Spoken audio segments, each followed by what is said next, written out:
Alright, let's make sure things are going before I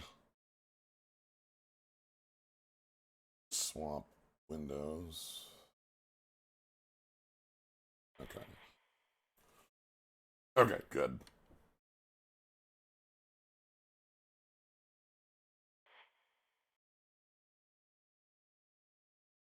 Cool. Hello everybody. Welcome. It is Tuesday. It is card time, and it's been a little while since we've done some stuff over on MTGO, over on Moto. I know we did some, cause we had like Vintage Cube and a couple things over here in like June. But they had the Lord of the Rings set release, and then after that they did a couple events, and the event this week is one that I decided, you know what? Sure, why the hell not? So this is Supreme Gold Phantom Draft League. If you remember Supreme Drafts, those are the one-person draft where you open 18 packs, take 2 cards a pack, throw the rest in the garbage, do that one at a time. You get 36 cards. 36 cards is your deck, or, well, you know, is what you get to work with. I'm going to quick pull up the list here. Supreme Draft Gold Edition starts. Supreme Draft Gold Edition lasts for a week through the 11th, or through the 12th here. Open a pack, pick 2 cards, repeat 36 cards. Each entry will see 1 booster from each of the following sets. So we have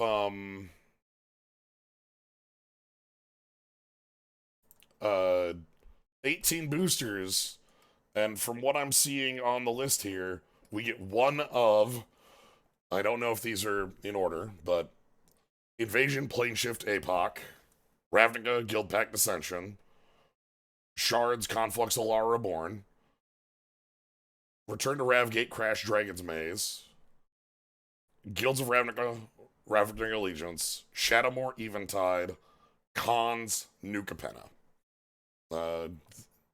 So this is every very multicolor format merged together. Yes, that is the idea here, is that it is every I'm quite loud on your end, by the way, on the stream. Yeah, I hear that. Oh, I bumped you up a bunch because you were really quiet last time.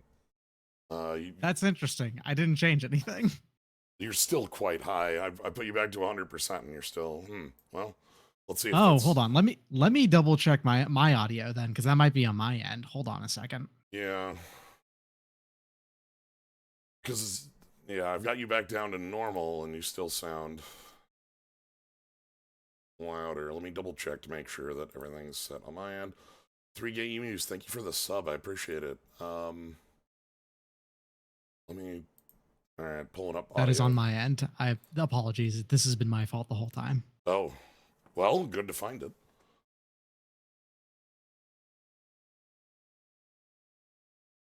These are the curses of audio devices.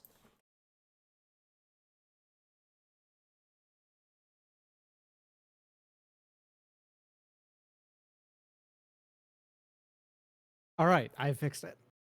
Okay, let me adjust. You sound... Sorry for giving you the false on your end. That was in fact on mine.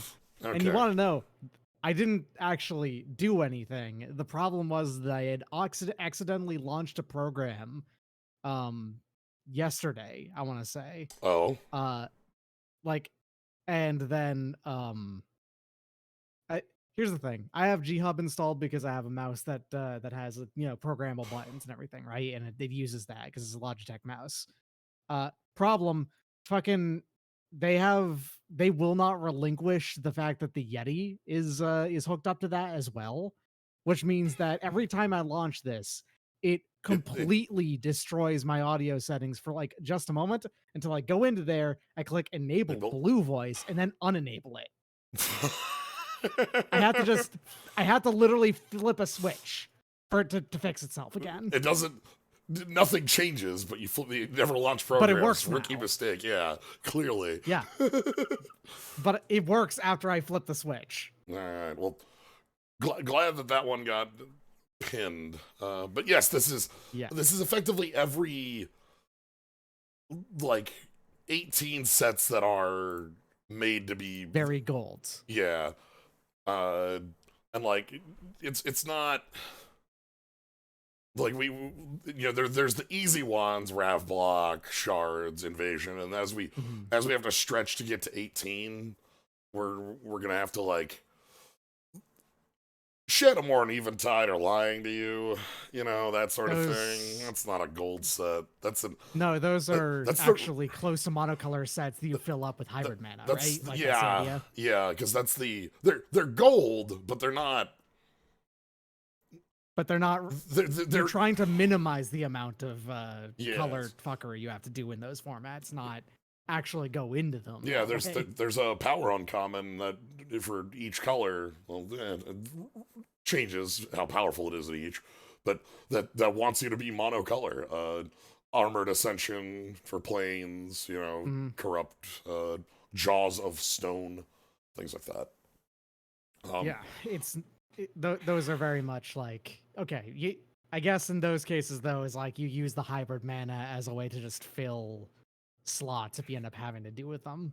Yeah, Copper Pumper and Pokemon, thanks for the subs. All right, but yeah, so this is a bunch of gold sets. We're not so far to try to claim that Ikoria is a gold set, I suppose.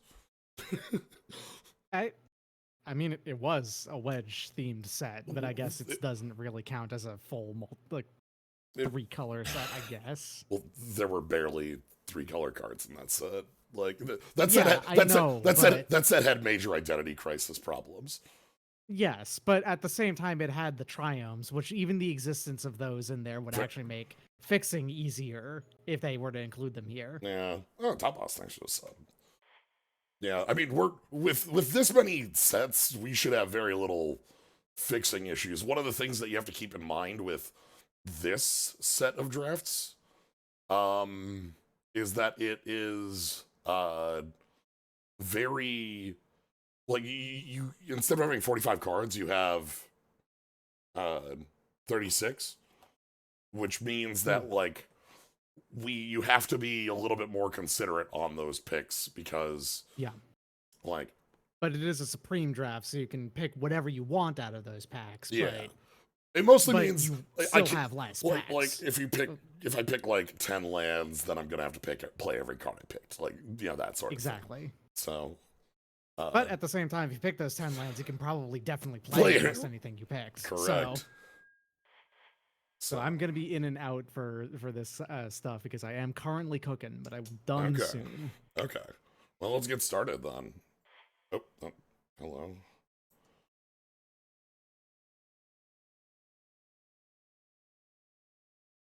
Okay, we have 400 players.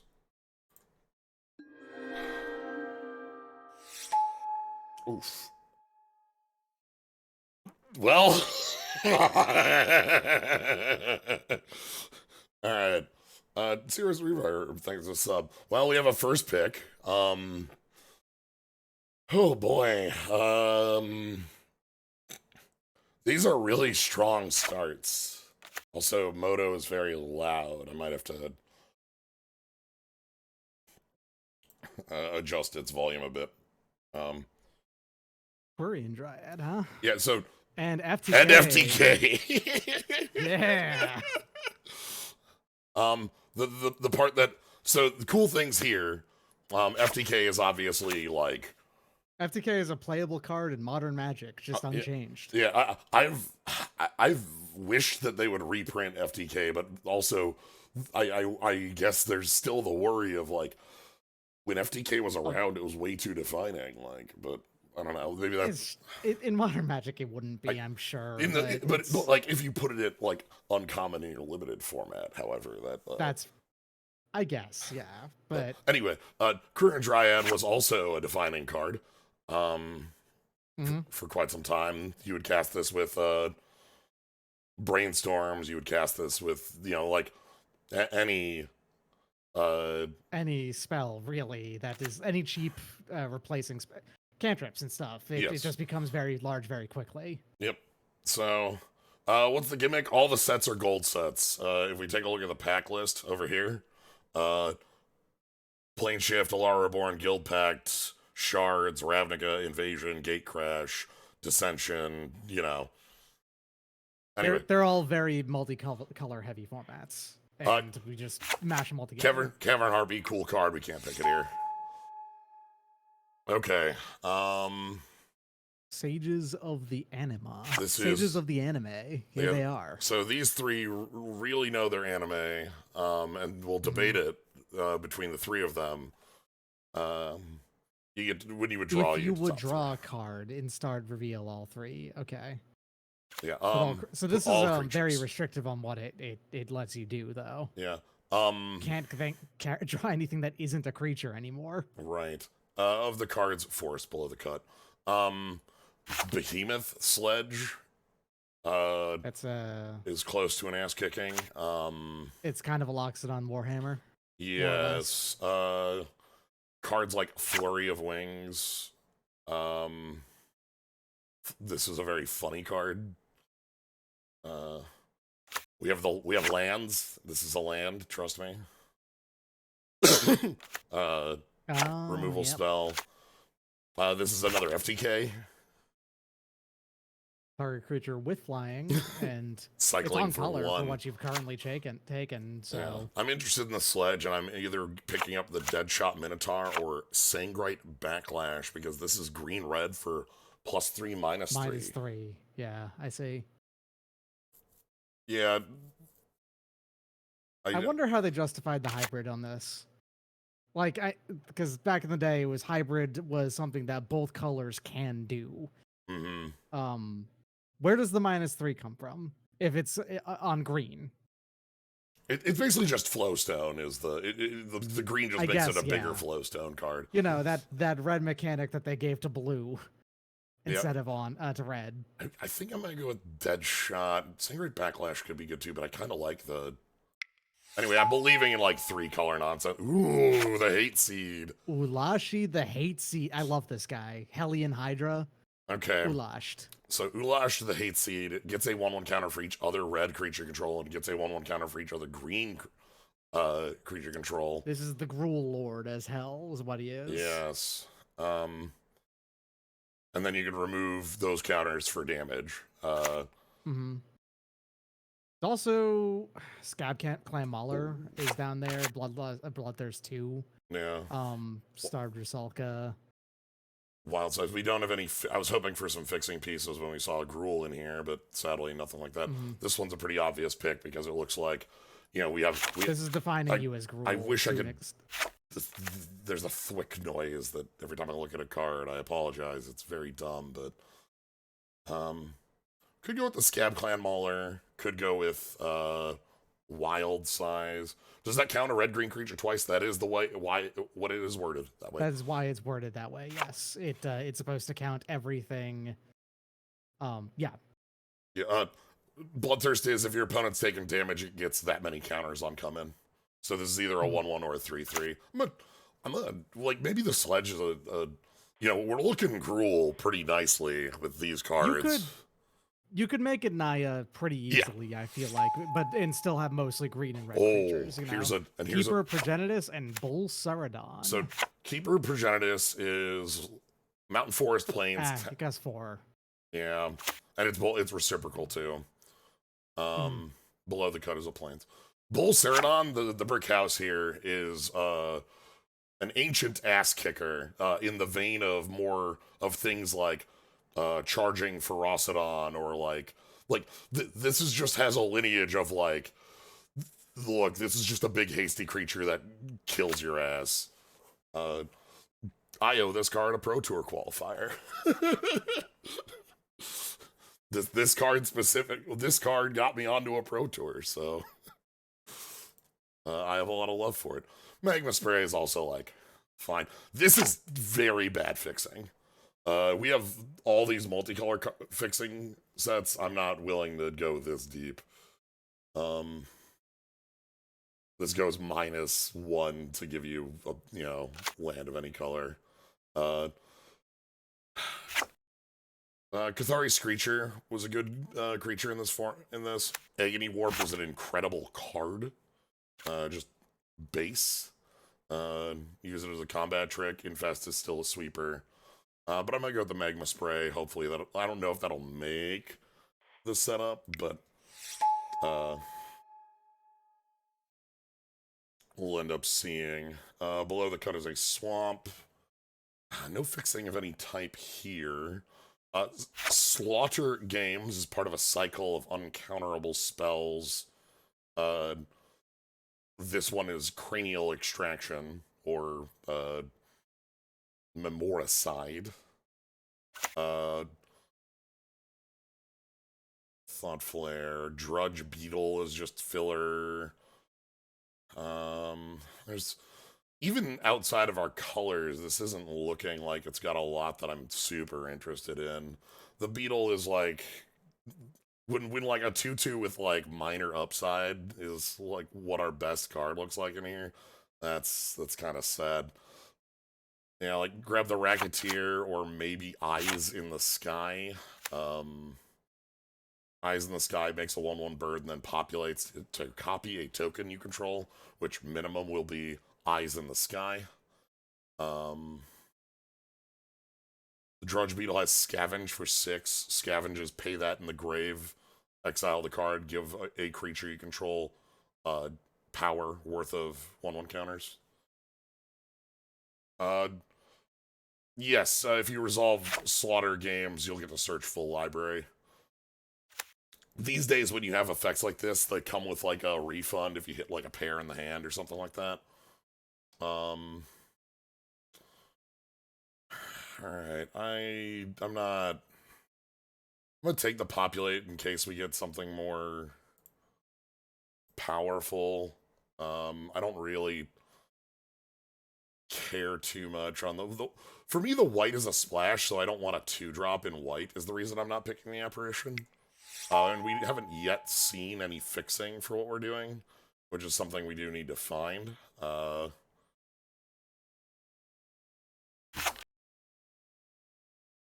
When a Loafing Giant attacks or blocks, mill a card. If a land was milled, prevent all combat damage Loafing Giant would deal this turn. This card is a 5-mana 4/6. Incredible.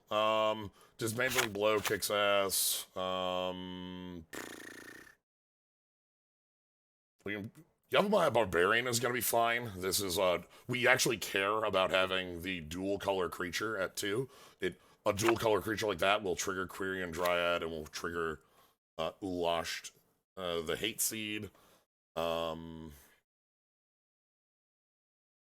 gonna pull this over here while I've got a moment and see if I can't find the setting that turns off that annoying thwick noise. It's really getting to me.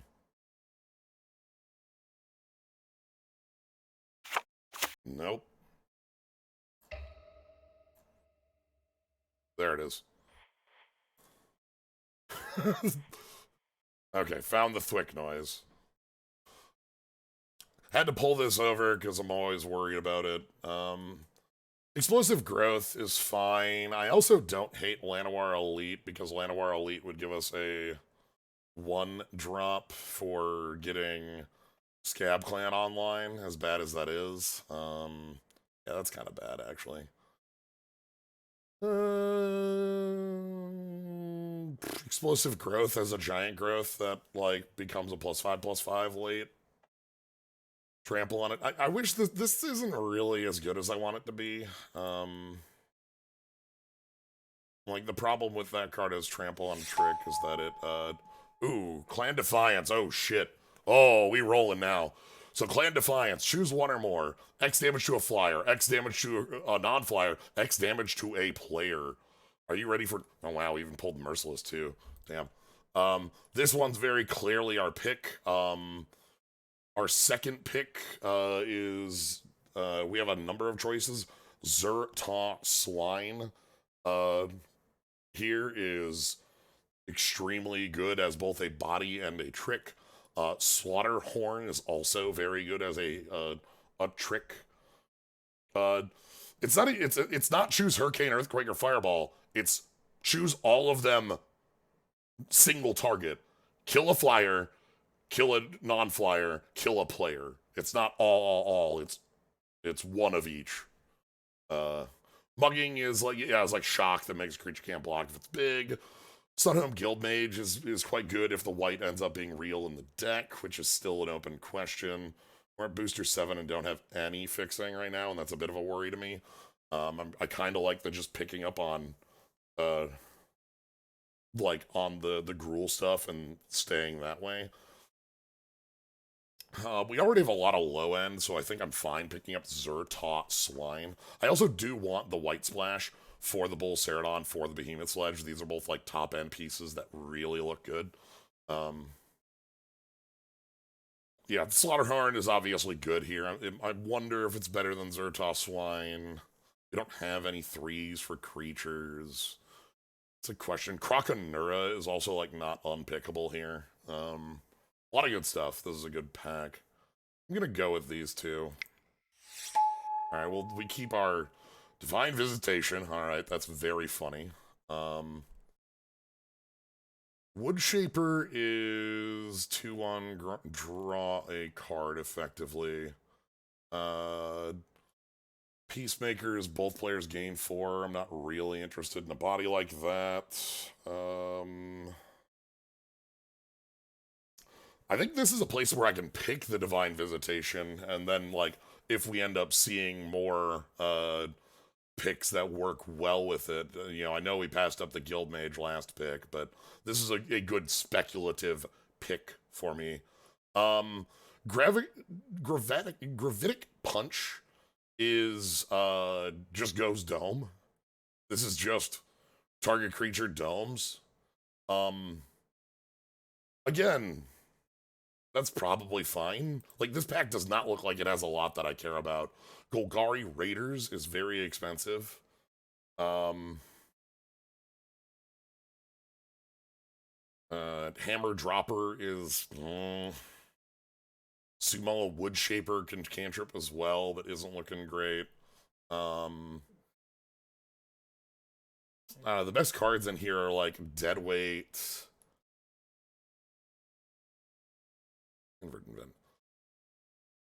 Yeah, Hammer Dropper dies to everything. It's a Cobble Brute. Yes, this does have Jumpstart. We're unlikely to be able to double that in one turn, but it does give us, like, a long reach. So yeah, we'll pick up Divine Visitation. If we can find more things that are token making, that might look better. And this is a good time to pick up a speculation card. Archon of Justice. Okay. Naklavi is, this is one of the best cards in the world. You would use this to pick up, Cryptic. Whatever the red sorcery was, like, you didn't, look, that was less important, but also that could be Cruel Ultimatum, so whatever.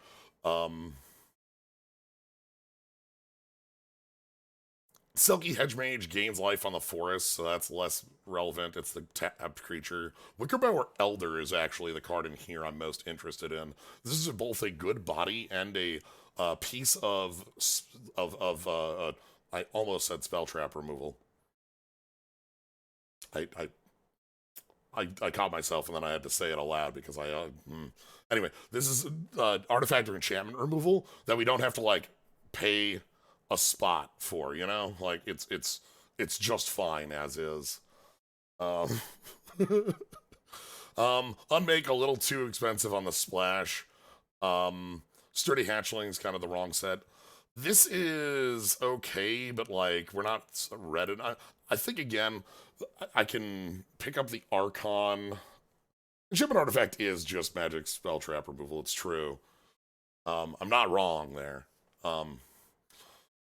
Double white, kind of harsh. This card's cool, though. Archon of Justice is on death, exile target permanent. The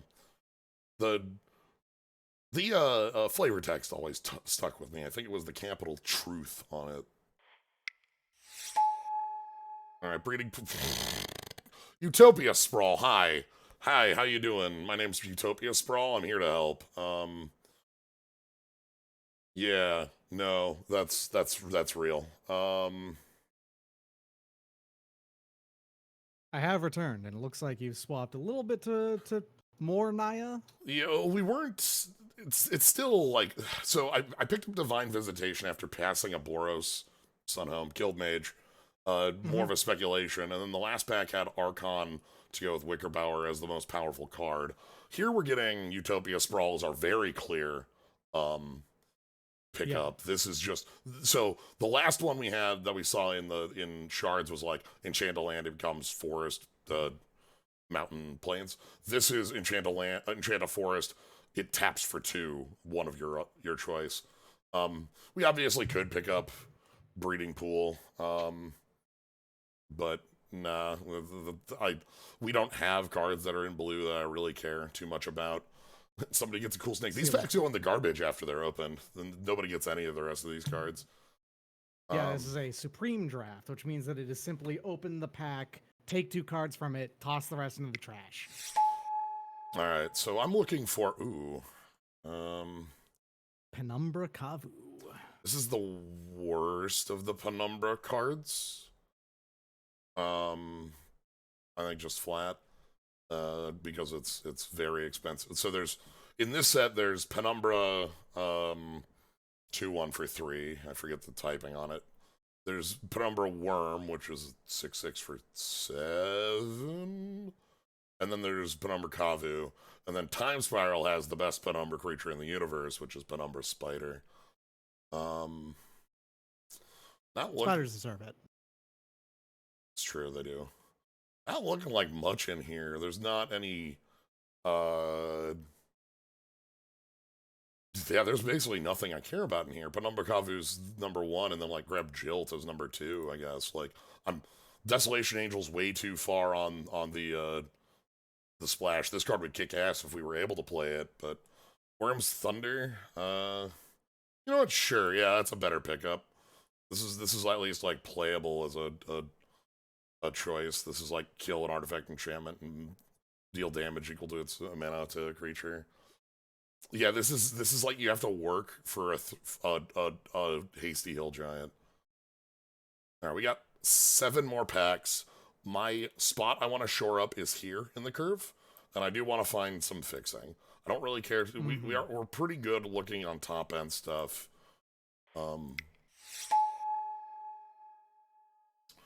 Okay. Now we're in a modern era. We get now we can have some real early creatures. We can have like 3/1s with text. Also, Soul of Emancipation. Soul of Emancipation. So in this set, Sticky fingers. I love that. I love sticky fingers. Yeah, this is a kind of fixing. It makes it. It's also a 3/1 for 2. This is also a 3/1 for 2 that gets things done.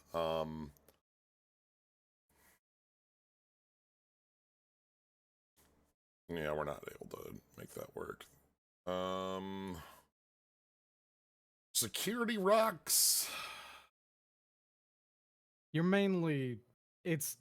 I mean, We're not gonna get what are the treasure cards you have? Yeah. Because you need the treasures to make security rocks more than just a 4-mana 5/4. Yeah, probably just gonna pick up the decoy. I would care to pick up this soul, but like right now our fixing levels are already very low, and I'm worried about like being able to. Big Scorer is a good one too. Don't hate that. This makes 2 treasure. You know what the problem is? What's the problem? Is because Guild Pact is in here, you're just not tempted to pick fixing ever.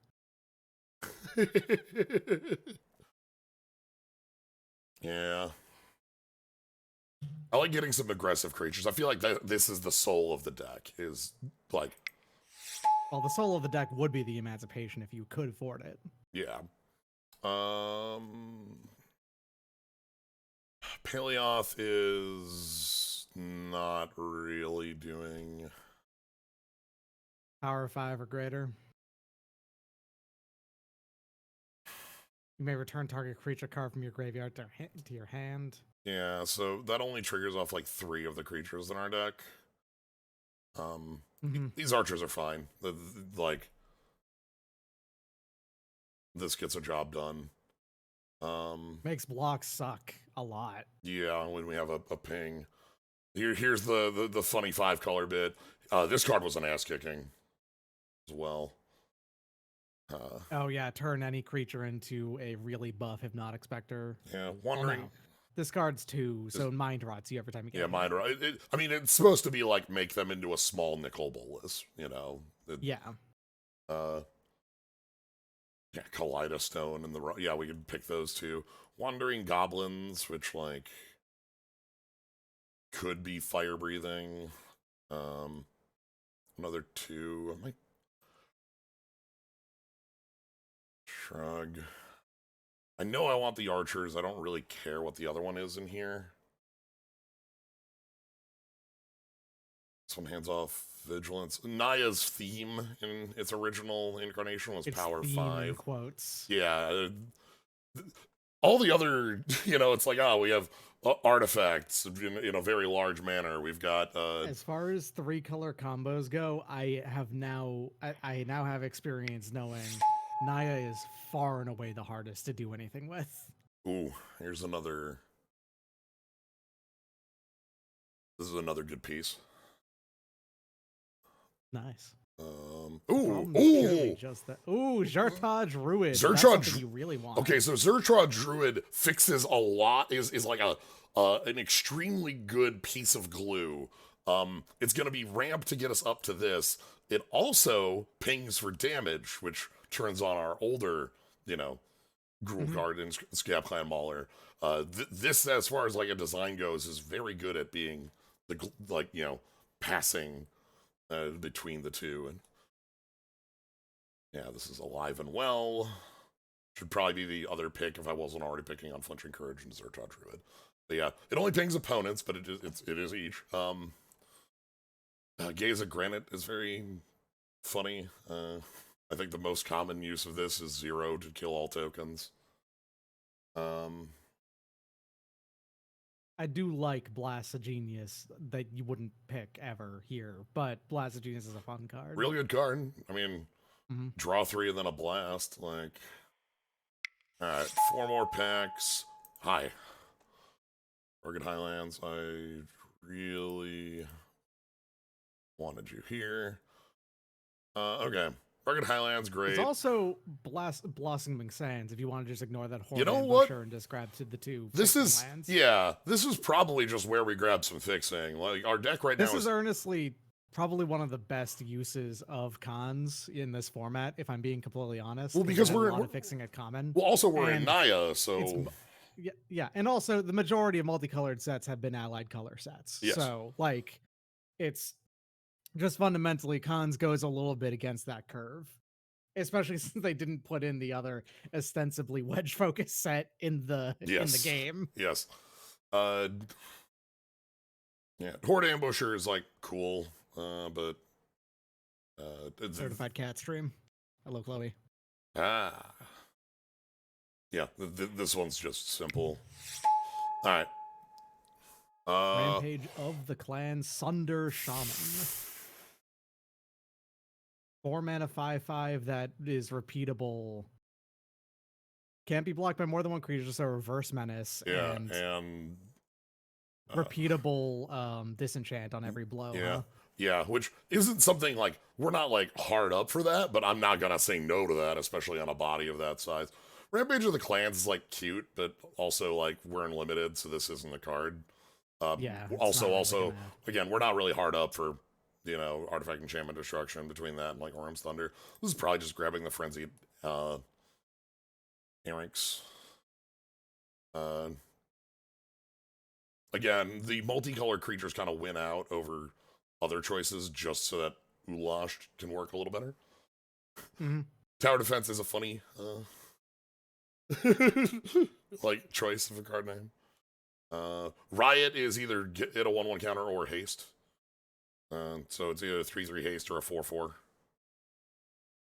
So then we could. Yeah, this and is that's the other actually a pretty decent question on the Airings, because a 4/4 Trampler is much better than a 3/3, but a 3/3 haste can sometimes kill your opponent. So. Yep. All right, 2 more packs. Oh, Farseek, thank you. Oh, hold Farseek on. is great to see. Crown of Convergence. Okay, this is an oldie. I'm uncertain on this one, but so Crown of Convergence is, your top card's revealed. If your top card is a creature, creatures you control that share a color get +1/+1. Why is this a Celestia? Anyway, wait. Never mind. I understand now because yes. Anyway, and then you can put the top card on bottom. It is fair, by the way. Someone's mentioning that Faith's Fetters is right there. Yeah, which I think is actually more. The other card I'm actually considering, Fist of Ironwood. Fist of Ironwood, yeah. Especially if we did want to fit in Divine Visitation. So right now, we got a minute. Let's take a look. What is our actual, creature token generators? We have, I think it's, Eyes in the Sky and Kavu and Ulashed. And everything else is... And for some of these, it's not that big of an upgrade. Yeah, so that'd be the choice here. It's also a choice of, if I already know that we have white going on here, and Farseek also helps with that as well. Go tutor one of our planes. I think this is probably fine. I don't think Divine Visitation is going to be real in here as much as I want. I don't think so, personally. We only have... It is very... It's an ass-kicking if it goes off, but... Alright, and then final set. Yep, this sure is Shadowmoor in your multicolored draft format.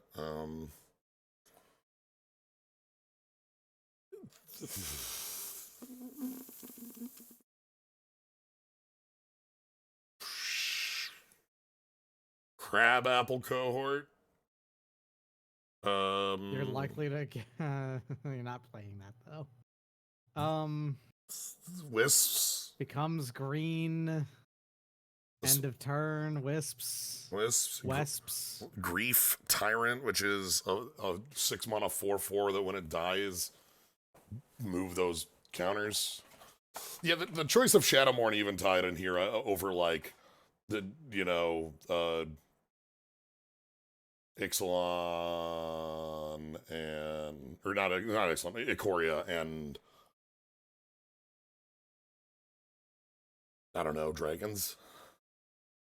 I guess, yeah. Dragons of Tarkir is a 2-color set, but it is still at least a heavily 2-color set. Shadowmoor kicks ass as a set. The problem is that this is we're building a multicolor deck, and all of these look like multicolor cards, and they're just not.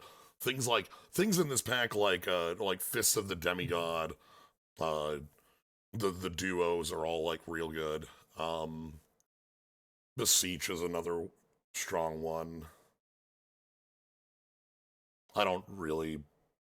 I remember you doing actually a draft of just triple Shadowmoor on MTGO at some point. I remember that was actually pretty fun to watch. Yeah, you can do some really cool things with the set. We're doing sort of the opposite of that. Anyway, I'm going to take Grief Tyrant and a card I'm probably not playing. You would make a B cost exactly a quarter of green mana in the style of the one white object card, the little girl, who is half of a white mana and is a half power, half power. Half power, half toughness. Okay, so putting in cards that are absolute, yeah, these are in. Farseek, Utopia Sprawl, Dryad. Look at Power Elder. I think basically every multicolored card is going to be making it in here. You'd have to give them all flying some way, but yes, 30 little girls can defeat Emrakul. Yeah, if they all can jump. Mm. Okay. So the real debate on the white splash is how deep I go. I don't think Divine Visitation or Archon make it. I think it's Faith's Fetters and the powerful like these things right here, The powerful Selesnya cards. basically. Because like unflinching courage is a way to just like you put that on like requisitioner or decoy or Quirion Dryad, and you go to town. Demon Sledge is the same way, but instead of it costing 3, you get to keep doing it. And Fate's Fetters is one of the best removal spells. It's perfectly costed for what it does, which is interesting. Being gaining 4 life to be able to turn off something permanently while it's on them is great. Yeah, one of the things I love about Fate's Fetters is the combination of like a card that is so very forward thinking in the sense of this is enchant permanent, which means that it does work on walkers because it stops activated abilities. The life gain on it means that it works incredibly well even at its cost in control decks, because the idea of if you boil a control deck down to its core, this was I forget who had written this exactly. It was like about a decade ago on like one of those daily MTG articles. But it's like a control deck is a deck that takes damage until it stops taking damage, and then how do you like you're on a slide. You're taking damage until you lock up the game and stop taking damage, and you're hoping that the point where you stop taking damage is above 0. And Fate's Fetters means that curve gets a little bit of a bounce. It's kind of like the inverse of you have to cast 7 spells to kill your opponent in a mono red deck. Yes. It's kind of the inverse of that, where if you have to cast more than that, you are likely going to lose. It's like, in this case, you have to survive 7 spells to be able to win. Yep. It's kind of like how control works. Yeah. I'm going to go with Drudge Beetle as our 23rd. Magma Spray. There's a couple cards on the short list of like what I would want for 23rd. Magma Spray is good at just being small kill spell. The Punch would give us like some kind of wild reach the concept of damage to kill our opponent, not reach the mechanic. Explosive Growth as like, the little giant growth that also has another effect. And that's about it. Those are the only other 3 I think would be in consideration. Penumbra Kavu's too expensive. Wisps doesn't do anything. Archer's too, small as a effect. Like, this is a sideboard card. You got better archers down there. Yeah. All right, and then from here, it's going to be basics. 3,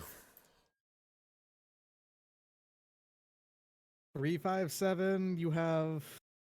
The 7's... I want to say it seems like 4 or 5 ways to fix for... I think it's 4 ways to fix for white if you need it.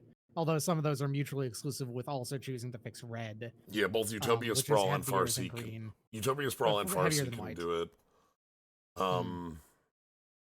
The choice here would be either something like this, where it's 2 and 6 to try to make some of our multicolor cards more effective, and then having a little less of an effectiveness on these splashes, or we drop this and go to 3, 5, 6, and this seems like it has a higher chance of working because we have Rugged Highlands and Blossoming Sands.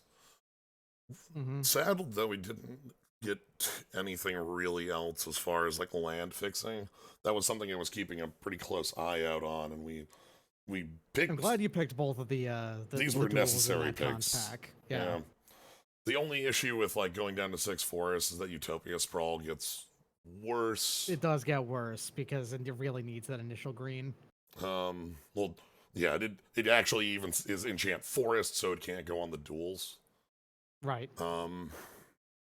but I also feel like I both want red to have enough sources in here, and white it has enough power cards that, especially like 4 of them, that I'm willing to go like this.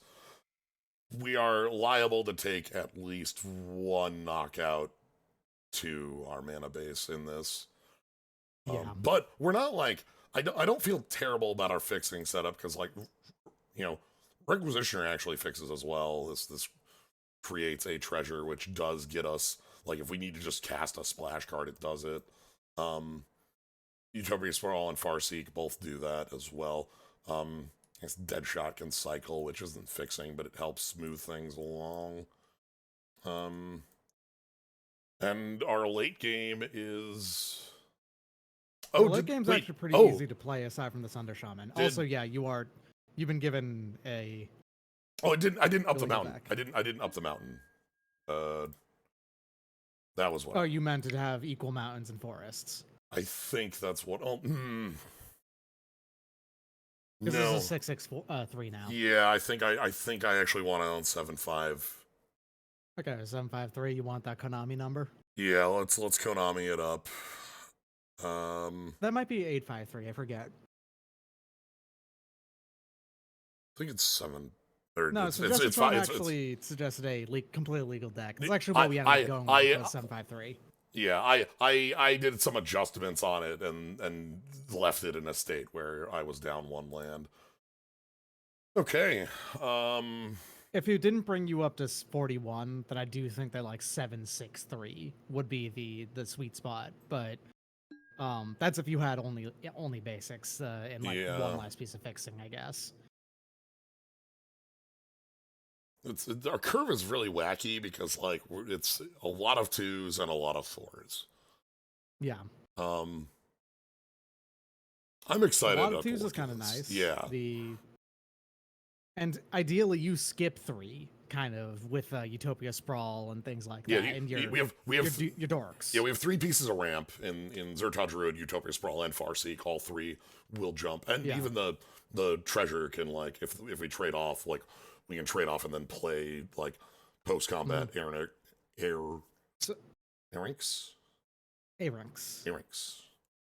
So, like, the absolute ideal is basically you go 1, 2, 4, and then into 5, and so on. Yeah. So, not having that many 3s shouldn't hurt you in an ideal world, but, Yeah. That's relying on getting a ramp pizza every single game. Okay. Yeah, this looks pretty good. Solid. We can fix for the red mountain. The question is gonna be how good. Oh, the Rusalkas are a really cool cycle. Interesting card in blue. Yeah, because this was a cycle. They all were. Yeah. Nice. Would it is better to play that. Yeah. Okay. It's better to do that. Red? Yeah, because we have a double red and a double green. Right. So this would let me Farseek on 2, tap land, and then on 3, I have a lot. Yeah. This card would be red. The effect, yes. But, like, this was the red one in this cycle was pinging. Yeah, red. The red one was actually quite a good one for, it was just like sack a creature, ping a player. The black one was -1/-1. God, was the green one gain a life? I forget the.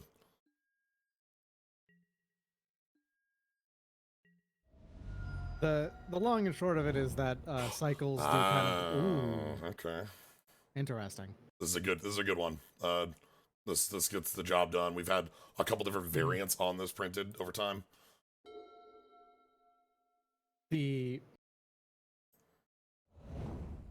right. The way that cycles occasionally have them break rules on like what colors do a little bit. In the case of this one, it's like blue doesn't usually require sacrificing creatures as a cost. That's the only thing that's not blue about this. Yeah. It also It actually also rummages rather than loots, that's which is the interesting. yeah. Not only that, but it empty-handedly does it too. Yeah, so it has the powerful. You're down to 0, draw a card, basically flat on it. Yes. Okay, next turn I can go like archers plus seal or drudge beetle plus archers, depending on untapped land draw. We have a lot of mana full here. Scab Clan Mauler should not be too hard to get off. The archers actually are a good combat threat in that, like, just going to combat and saying, let's go, with the archers up is very difficult to, because we can now trade up with, like, Drudge Beetle hitting a 4, and then we can just tap, the Utopia Sprawl taps for this, or for Scab Clan, and these two tap for the archers, so. Yep. They are on unreadable in colors just because Rupture Spire, obviously. We know 2 here, but They're like... blue and green, but then there's like, they could be playing anything else. Right. White? That could just be they tapped it and then chose the first color.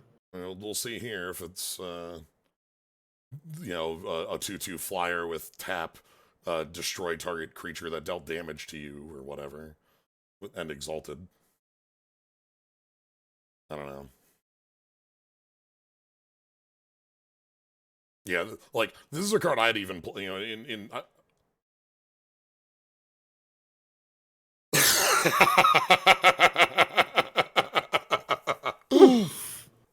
That's incorrect. I think that's the wrong choice. It doesn't really majorly impact what you can play. Yeah, this turn. I think you should have bounced the land. I don't, but I like... Yeah, bouncing the land would have gotten rid of the Utopia Sprawl. So. Yeah, it wouldn't have prevented me from drawing a card, but it would have killed the Sprawl. I guess they don't know the fact that I'm off land right now. Anyway, this doesn't change anything, and we get to play archers. I don't know. Okay, more I think about it, it's more what you think my hand contains on the choice, and I believe it's wrong knowing what we know. Anyway, archers again, quite good.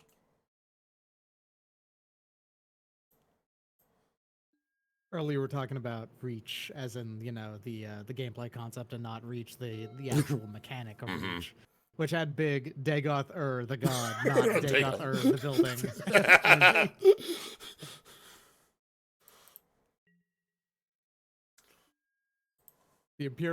The Empire is trying to evict me out of my home of Dagoth the building, on Dagoth the mountain, Nerevar. I'm a pre-combat seal.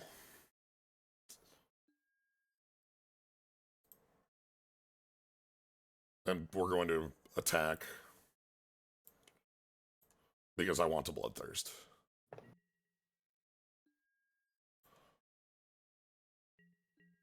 Okay, post main. Let's go ahead and play a small Ambush Beetle. The spell I would rather they counter. And then a Scab Clan Mauler.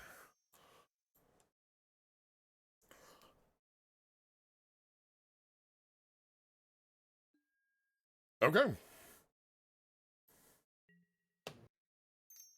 Alright, so what do they have? Removal? Kill spell for Scab Clan, draw spell? White? Draw spell. Just inspiration flat. Good card. This is a fine spell. We've had inspiration. Inspiration is a card that's been, like, power crept as far as its existence goes. Like, yeah, it would have, like, target player draws 2 cards. You draw 2 cards with some minor upside as well. Yeah, like there's one that's like draw 2 cards or cycling 1. There, you know, like there's a couple different variations on this that have. There's probably one that's draw 2 cards, create a treasure. Yo! Hell yes! Hell yes! Anyway, we're transmuting. That means they're grabbing a 3-drop on their turn, which they can't possibly use. Perplex is or sorry, Perplex is a cool ass card. Not like an effective counterspell, but a fun one. Yep. And It's one of those conditional counters that, always giving the opponent the choice. It makes it weaker. Right. Okay, the card they grabbed is one of the best bounce spells ever printed. Yep. Also only costs blue now. Nightscape Familiar, good old classic. Yeah, it costs blue 1 now. If we draw an untapped land, we get Bull Ceradon, which kicks ass. If we don't, we have a spell. Well, Deadshot Minotaur can also just be played for with the mana you have. Yeah, so that's nice. I kind of wonder if I want to, just knowing what our opponent has. Like for colors, obviously. I'm also thinking about just killing Nightscape Familiar with a Seal of Fire. It has Regenerate. It's a clear. It gives They're them mana. tapped out at the moment. They can't even use the Rusalka. I might as well get this now. Mm-hmm. Might be a little bit of it might be a little risky just holding this and not doing anything with it, but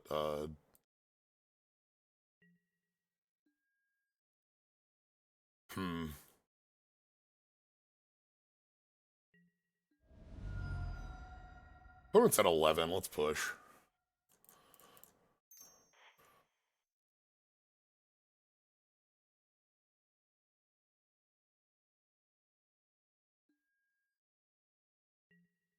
Yeah. Ula should be a 6/6 right now. Yes. With an activation open. Yeah. Yeah, this is not a lethal threat. It's 10 points, which would be blocked by Rusalka and such. Yes, no, this is the cycle of these are just 1/1s with the sacrifice ability. So if they want to repulse, it costs them most of their turn. And they're Rusalkas because Ravnica is vaguely Slavic. Very vaguely. Or at least Eastern European. Okay.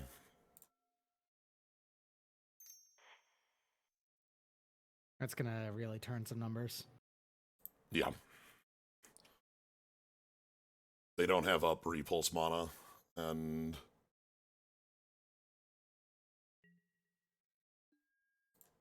I might just go with these. I don't want to give them a free kill with Dregmangler.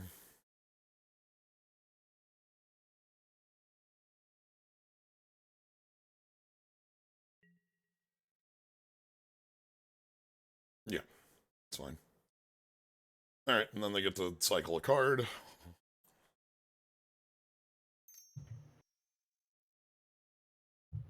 Is the Minotaur indiscriminate with this? Yeah, it's just deal 3 damage to a creature with flying.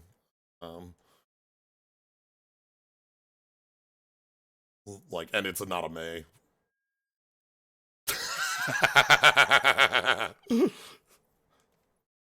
These broken wings. Alright. So, our opponent has repulse, but that's half it has their turn. haste. Yeah. So this is an instant. They can hit it in combat. It's just, that's half their turn, and I can just replay it. So, all right. What I learned is I kind of think I like Magma Spray against the creature spread we saw there. We didn't see a ton of creature spread. We didn't see flyers for Scattershot Archer. A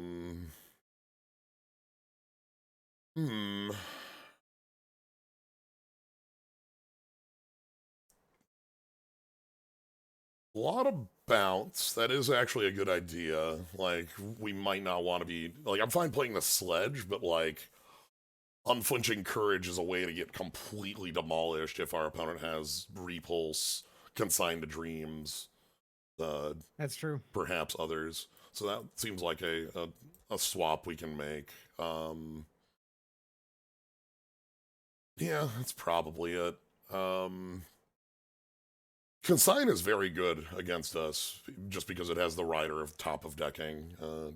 rather than bouncing against red and green cards. The rest of this is basically fine. We don't know anything about the Deadshot Minotaur, but like in blue-black, I feel like there's got to be flyers. Yeah.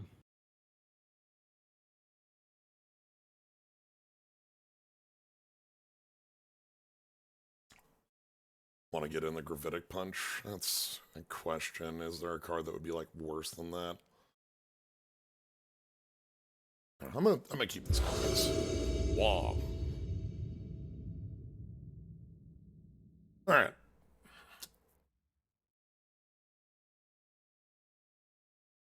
This is I'm fine with not. this. On the It's draw. pretty okay, but like, yeah, you really do need to draw. Having the Minotaur does enough, like... It does have cycling, yeah. It's true. Yeah. And the Avmaya Barbarian actually is going to be an ass kicking for them. Yeah, I was gonna Going for say, what they showed off. having a pro-blue creature does seem like a pretty cool... Okay. Hello, sir. Alright, now I don't feel bad about cycling things. Obviously, we'd like to draw... Okay, Rupture Spire on 2. That's clean.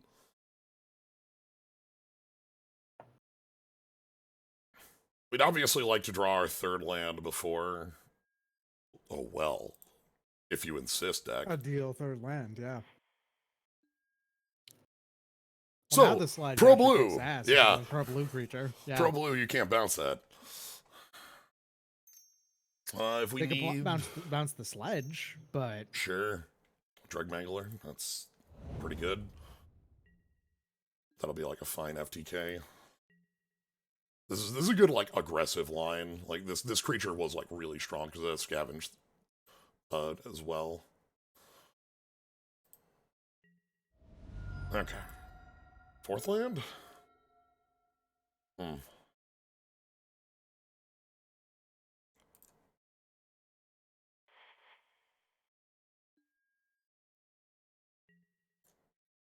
Okay.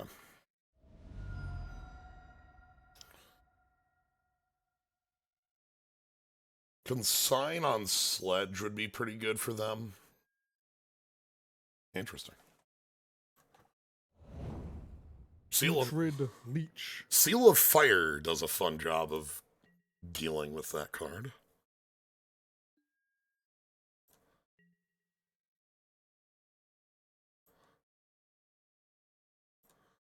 So yeah, untapped land is the draw I want.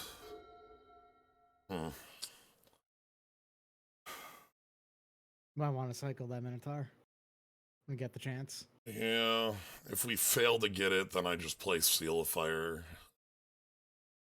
I think we need to do this. It's a risk, but like, the whole hand was a risk, so...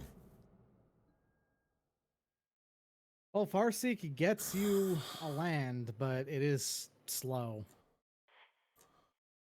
I'm gonna go with Seal of Fire instead. It will get you to 4, but yeah. Yeah.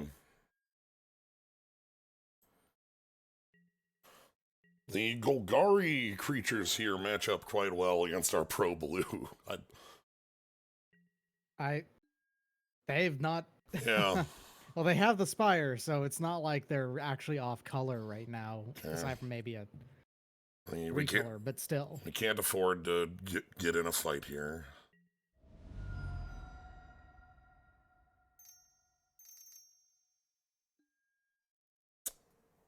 Stomp Howler. Oof. Okay. Well. Here's the hammer. Oh well. Yep. Okay, FTK, take out the Stomp Howler. Like, holds this board at bay. And slowly does let us try to build up to a good hate seed. Okay. Thanks, FTK.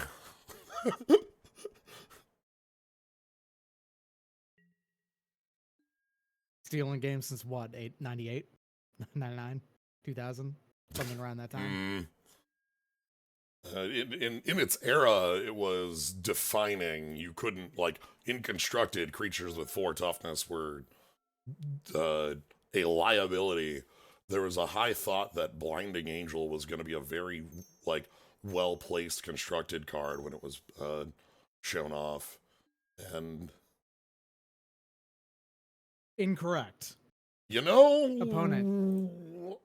you know, I think that's maybe the worst repulse I've ever seen. you know. Extremely thanks. So Yeah. our trouble here is just our life total that does push damage. Are they sitting on but perhaps a counter spell? Anyway, I'm just gonna. they could have a counter. Yeah, I guess. Full that's hand. blue, Are we that's discarding? black, Are we black. just? Yeah. Okay. It's just Psychic Strike. That's what makes it, like, you have to ask why would that happen, and the answer is they're holding a counterspell. I was thinking Perplex. It was a card we saw that would work.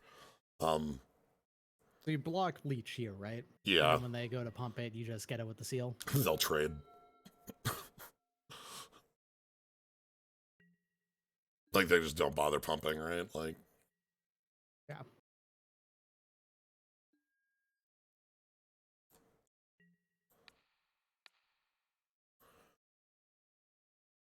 no, it's a good. It was a strong way for get them to get them out of the way. So, all right.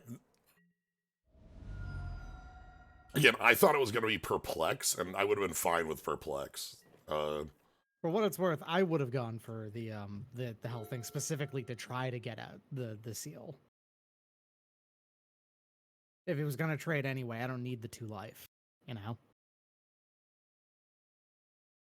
Fair. Well, it's trading either the Leech for the 2-drop or the Leech for the seal, and getting rid of the 2-drop means that they can push for lethal.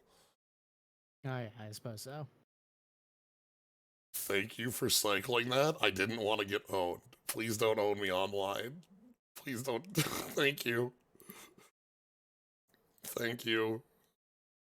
So Spell Snip is one of the if you get owned by Spell Snip, you feel it.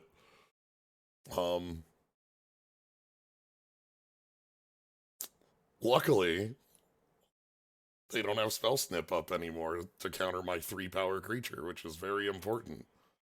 But what if they do have a counter Spell up Snip 2. anyway? Spell Snip 2.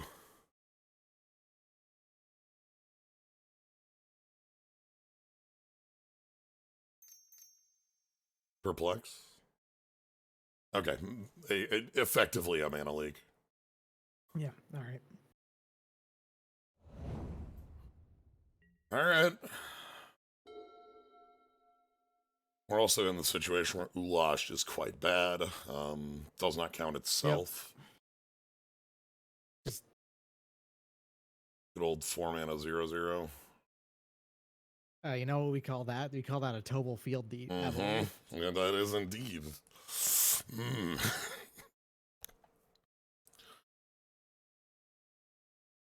So we're stuck chump blocking. The other threat here is... I mean, you can chump and get rid of the seal, and that would kill it, but it does scavenge. Yeah, I will do that at end step here. Mm-hmm. Golgari featuring counterspell is a powerful setup for what it's worth. Like, I specifically, like, want to live in the world where they don't control another creature, so that this is fine. They also might be sitting on a repulse to bounce their own creature. Okay, cycling a card that doesn't do anything.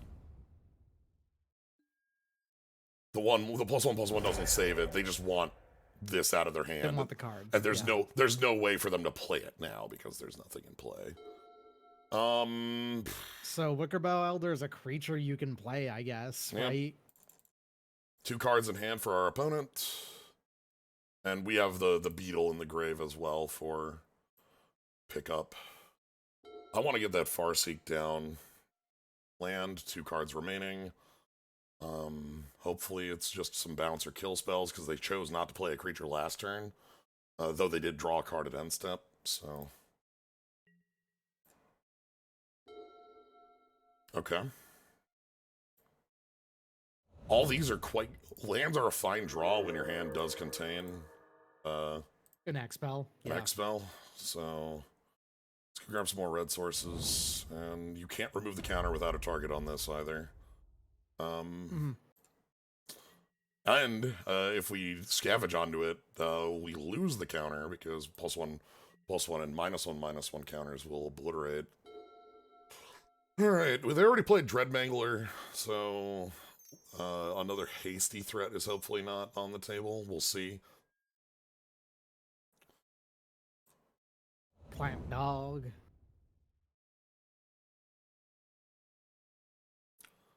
They can scavenge onto it to make it a 6/6. If I draw an untapped land, we can 6 on Clan Defiance.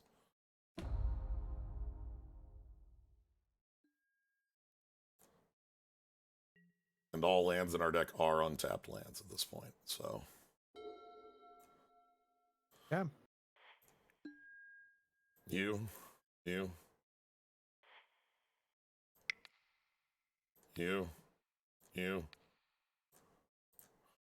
All right. All right. Clan Defiance is going to say, you were much lower on health than you thought you were.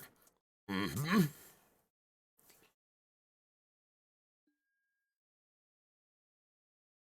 And next turn we can kill with Drudge Beetle.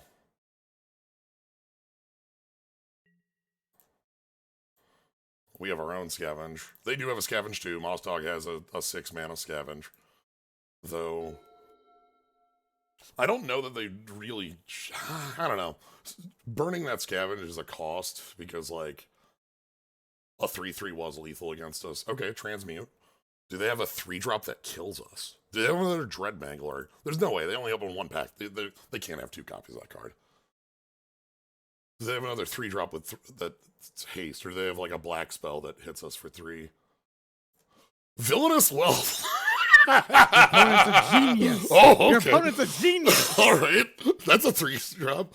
So that's what, X equals 3? All right. So they can take top 3, any 3-drops, right? That's how this works? Mm-hmm. Yeah. All right, what do we got? Any 3 or lower. Yeah, any 3 or lower. Yeah, 3 or lower. All right, our 3 cards in the exile zone are Land Xertos Swine. I think that might have been that was an emergency, like, all right, I'm out of plays. Let's see what they got. And now?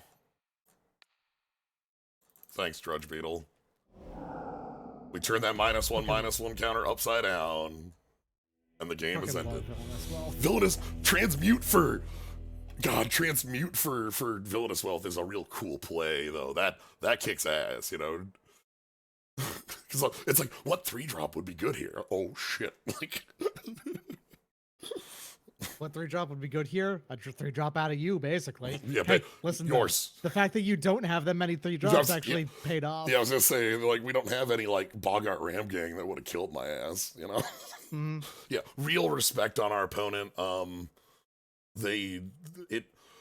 Like, you know, we kept that hand, and we kind of had a little bit of floundering on the mana, but like, the power of our cards down there did a lot of work.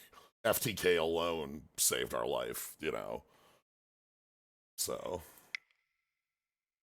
Well, that was fun. Cool deck. Perplex is a bad counterspell, but I love it. And, like, using it as a tutor is also really good.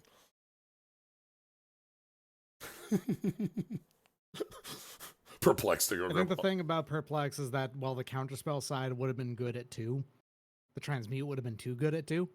Yeah, that's probably. Because, like, Muddle the Mixture is the 2-cost one. Yeah. And that one sees constructed play, like, still. Like, it's usually it's obviously in very specific decks, but it has on and off been a card that... Let me find what is that noise as well. Roland.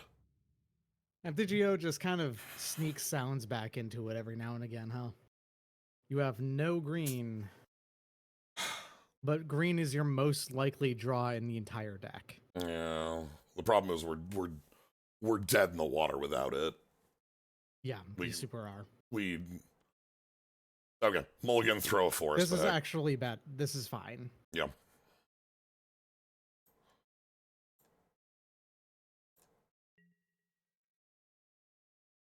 All right. That's this gets the job done. I like our Zertos line. Look at this. Boar is so large. Like it's just not gonna look at that chick. Is that just a chicken? That's just a chicken. That boar is knocking over that chicken's carriage, is what it is. That carriage and a melon over on the left hand side. Mm-hmm. Yeah, watermelon for scale. You know, it is a big ass boar, but at the same time, it's like the size of a yak or a bison. I guess these are the 30 to 50 boars that would be threatening you. Like, if I were threatened by any number of these, I would feel threatened. Oh yeah, it's hard to stare down 30 to 55 boars. Yeah, 30 to 50 Zertos wine. That's so much blood. That's so much blood rush. Like, it's a lot of meat though. Delicious. Well, no, they're boars. Boars taste horrible. Scale chicken as a scale bird is pretty cool. You know, we don't. That's not a. You know, it's also not a particularly useful scale bird because chickens have a very, very wide range of sizes. True. Like, people don't think about big chicken too much, but like, they're around. There are some big ass chickens out there. Not like big chicken, the concept, you know, like big pharma, but like the physical chicken. Not like Big Chicken the building or Big Chicken the mountain. Yeah. Regular chicken or a gruel chicken? Big Chicken the house unmourned. Big Chicken welcomes you. Oh, we rolling. Elves of Deep Shadow. Ravnica. All right. Ravnica proper. A reprint from The Dark.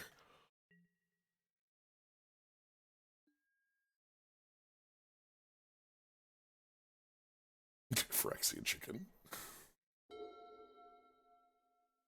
All right, let's see what their 3 looks like. Or oh. Okay, massive respect for what our opponent's doing.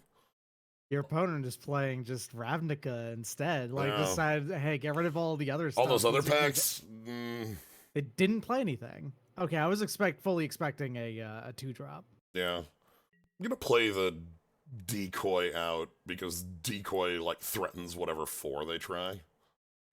Because it must be blocked available. Like, obviously they could like choose to trade there, but like I like threatening a possible 4.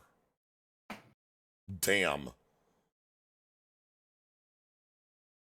That's an incredible draw there.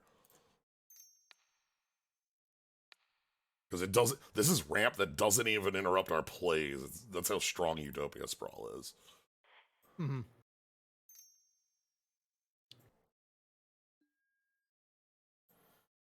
Yeah, War of the Spark, also one of the sets not in here. It's just the 2 Ravnicas before it. Okay, 4 lands. Oh, they played a different land. Sure. You know, I guess that is the card you would pick out of Invasion, given any, like...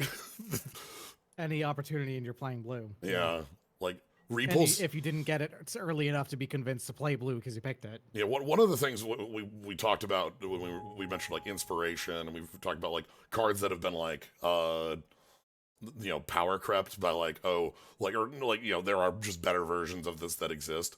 This is a card that keeps getting reined in. Every single version of Repulse that's ever been printed past this has been like sorcery speed or have some rider that mean you have to control X. It's a 2/2 instead of draw a card. Yeah, well, you know, Man of War, like, you know, but the instant speed on here is what makes this card as kind of wild as it is. Instant speed bounce is just inherently much better than sorcery speed bounce. Yeah, all right.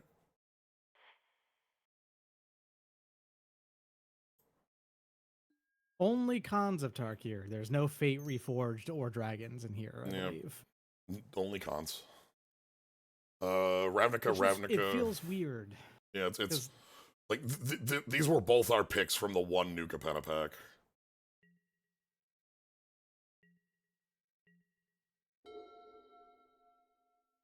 All right, another Black Forest. 5. Which, 4. if your opponent is paying attention, would magically. Oh! Oh! Oh! That's getting face fettered, right? Because, like, it has to. That might be getting killed by Zertos Swine. Also fair. I can force the block, and then they have to block, and then an 8/5 kills it. That would be a way to go. Yeah, okay. It needs But yeah, to Nemesis die. of Reason and Limited is going to kill you fast. Yep. That is your dead in, well, 3 swings. Yeah. 2 is usually enough to put you on, like, the, Sonic drowning music. Also a 3/7, which is actually hard to kill a lot of the time. Yeah, 7 toughness. Okay, we just Blossoming Sands and move in. The Farseek grabs a mountain, which does help. Yeah, I want to save Fetters because, like, look, there might be more problems, and this, like, if you if can kill something with creature removal, you want to keep your anything removal in hand. yes, especially with like we've seen bounce out of them, so Fetters is not a end all answer. Mm-hmm.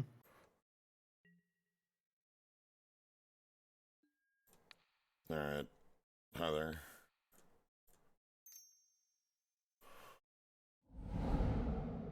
Hello. Blood Rush was very good as far as like the mechanics go of those. Blood Rush is a very straightforwardly good Gruul mechanic. I feel like. Yeah, Gruul's had hits. Like, yeah. Okay, Careers Bloodthirst was also good. Like, yeah, and I feel like in general, Ravnica does Gruul by pretty right. Yeah, and okay, so now we're going to be trading this with the Elves of Deep Shadow, but that's okay. Riot as well. Riot is fine. It's just that like the cards with Riot weren't terribly compelling. Yeah, like, a lot of Riot times. as a mechanic is fine though. Yeah, there are a couple Riot cards that were playable. Yeah, all right. Whatever. We'll trade with your elves. The best Riot card was the Gruul Hex something. The 3/3 for 3 that was like your hexproof on a turn. I don't remember the full text of that card, but that's the one that's like actually.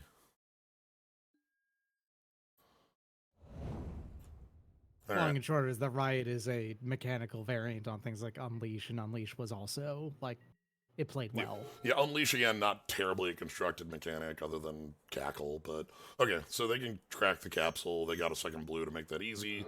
Their hand must be garbage if that's what they're doing here, though. Like that, like doing that sorcery speed is like in my mind to tell that stab wound. This card just playing that as a. This is just get it off the table. Stab wound's favorite target is a 2/3. Yep, or an unleash creature. Mm-hmm. There was this like 2/3 that like there was an assassin that you know what that's fine. There was an assassin that was like 1/2 death touch unleash, so it became a 2/3. Gruul Spellbreaker. Yeah, Riot Trample. If it's your turn, you and Gruul Spellbreaker have hexproof. That was the Riot card I remember. I didn't remember the name. I just remembered the hexproof part of it. Clearly, I didn't remember it terribly well, but anyway, Career Dryad is a good offensive threat that'll grow, especially with like Fetters backing it. we've got something going on here. They have a full hand, so like, you know, I'm still guessing that a number of that hand is just sort of like either like more lands or something like that. Is tapping wrong? Yeah, What are they, they must be like doing some sort of mana. They have 6 right now and 2 of each, so like they have to. Perhaps there's some sort of hydroid crisis or some nonsense like that where it's like we're figuring out what we're doing here. There's 4 again. Looks like that was. Oh, replicate would explain why they were. Replicate is pay the cost, copy the spell X times. Also, again, your hand must be. Are you just on 7 blanks? can't be on 7 full blanks at this point, right? Yeah. That's a pretty good one. Like draw like Seal of Fire for something like that. I actually probably have to fetters that specifically if I can't kill it in some other way. The reasoning being that they can just like use this to sack whatever I fetters and that, you know, Return of Nemesis.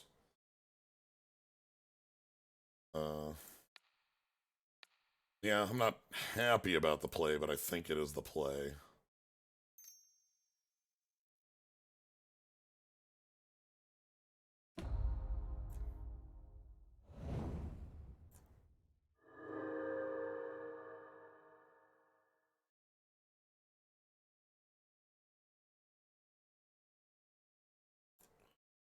Okay. All right. Still a lot of cards in hand. Don't know how many of them are blanks, but work with what we got.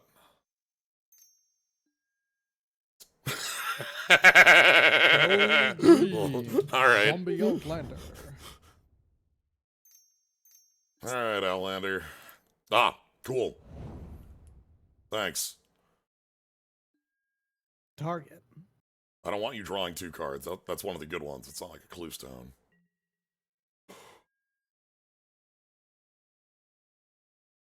We'll save that.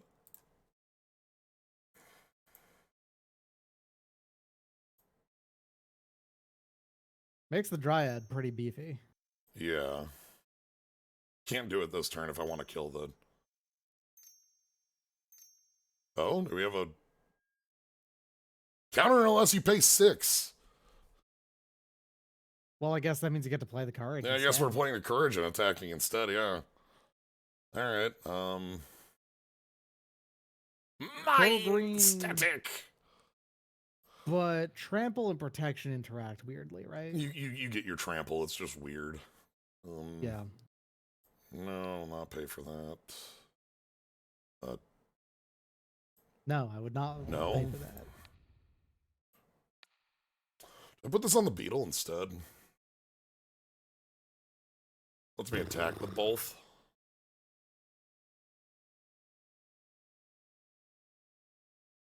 Lifelink and trample on the creature that will continue to grow is more valuable, but at the same time, it's also going to be a lightning rod for removal. So if you put it on the beetle, it spreads your threats better, but the threat is more effective on the larger creature. I think we need the bigger threat. Okay. I think. It's a reasonable question here, especially with the pro green on this, where like I won't be able to push the beetle in if I want here. Mm-hmm. I think I'm gonna go for the Dryad and try to push. It's a question in general. Like I feel like this is one that 2 different people could give you 2 different answers on. Yeah, I think with how our opponent's been, like their hand has been, I don't think they have just a flat piece of removal, but we haven't thrown down a threat that looks like it needs one either, so... You assign the damage, yes. Even though the damage doesn't do anything. You just have to try to assign lethal damage, that's all. Okay, so they can crack the locket. which is what. Yep. Okay. So they crack the lock and they have 4 mana remaining. Trample is, as a mechanic, worded very strangely. So 5 cards in hand, 3 new ones, and they have no blue currently available. That doesn't do jack. Just another land. If I draw a spell that puts a counter on Dryad, I think we win.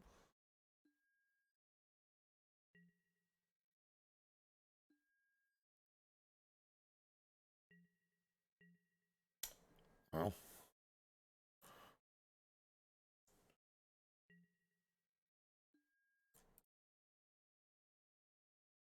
So I guess maybe you should have attacked with the beetle, so you could have theoretically, if it died, scavenged it onto.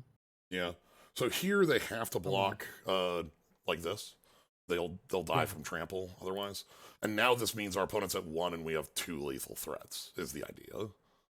You also have a pinger in your deck somewhere. So it's like you have that available to you as well if you end up drawing in, like, they wipe your board in some manner. Yeah, if we can draw the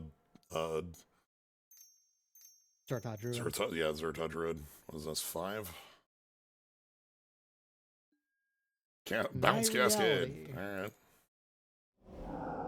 Agony Warp. Alright, there's the board gone. Well, this is the exact situation where I'm saying, like, maybe it'd be nice to be able to draw good old Zertod Druid.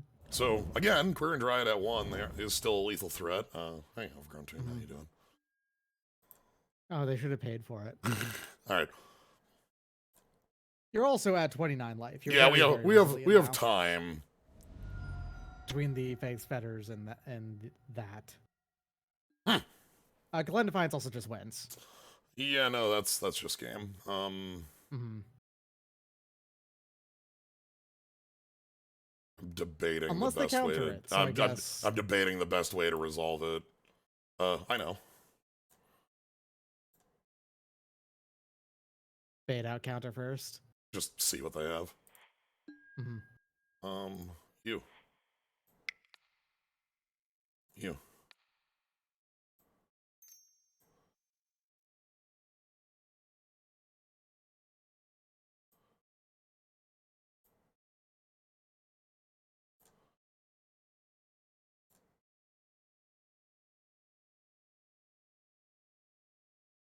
They can't spell pierce you. I'm floating a mana to try to make it look like we can be spell pierced. I'm being a jerk. No, I'm for it, though. I specifically tapped weird to make it look like I only had 1 mana left there. Anyway. One of those absolute micro optimizations that no one cares about. Right. It just makes us look weaker. Magma Spray in, probably Unflinching Courage out. They showed Repulse and Deny Reality. Again, more... It did get us there, but like... Doesn't affect the sledge as much, because bounce doesn't affect equipment all that much. Yeah, but just the 1-to-1 change here would have been killing the pro-green idiot, so we would have been in a reasonable position still there. Gravitic Punch is like an idea if we wanted like... more reach, but I think we're probably fine. It truly is wild that Mind Static is a 4-mana conditional counter spell. Yeah, the counterless debate 6. Which the spell itself costs 4. Counter spells are hard at 3. Yeah, but it costs 1 blue. Classic problems of auras, yeah. And doubly so in this format we have people playing like cards of very... This is pretty good. Yeah, it's a little awkward with the planes, but I'm not throwing this back into a forest. Yeah, because like it doesn't let me Scab Clan Mauler as easy. It doesn't let you Scab Clan Mauler as easy, but you can still do it. You'd just be doing it not at 2. Yeah. You wouldn't be doing it at 2 regardless. Yeah, well, the hope would be like Rivet or the Requisitioners at 2, and then like they get in and Scab Clan Mauler on 3. We'll see what that ends up looking like. Regardless, I like seeing all colors plus, like, cards on curve. But yeah, so one of the things that I've mentioned before about Invasion is just, like, full of bounce spells. And, like, some of the best bounce spells that exist. Okay. Goulash is actually good on this board, on this hand. Yeah. So like in Invasion, like you have Jilt, you have Repulse, both of which are like cards that have been imitated but basically not replicated. You have like Rushing River. Actually, it might not be Rushing River. Might be the alpha card that is like split your teams. Okay. Mountain is good here. But like it's a kicker card that like you get double bounce on sack a land. And like all sorts of just other cards like that. Alright, 4 mana. Let's see what they've got. Ramp. Simic Locket, so they can cast a 2. Not looking like it. Alright. They're just leaving the elves back to block because they didn't want you to do damage to them. Alright, so I'm still attacking. That doesn't change here. Yeah, the only thing it changes is whether or not you're playing the archers Yep. or the mauler, right? Yep. And whatever land you play is conditional depending on what happens. Yep. We could use the treasure. Or I guess, yeah, you could play the treasure. It's probably better to just save the treasure and play the untapped land here. The treasure would let you play Bull Ceradon on one more land. Yeah, that's the idea, is that it does have ramp usage here. All right. Yeah. I also would love to like untap land, Wickerbower Elder, eat the locket. I know treasures had the downside of kind of warping the game around treasures for a while, and even now to this day, they very much have like altered the sort of landscape of Magic. Mm-hmm. But even with that, I really like them. I like what they have. I really like treasures regardless. Yeah. All right. So top 4, 2 in grave, 2 in hand, lose 2 life. So they threw 2 lands down. All right, what do we want? Okay, this is just going to be Scab Clan Mauler turn then.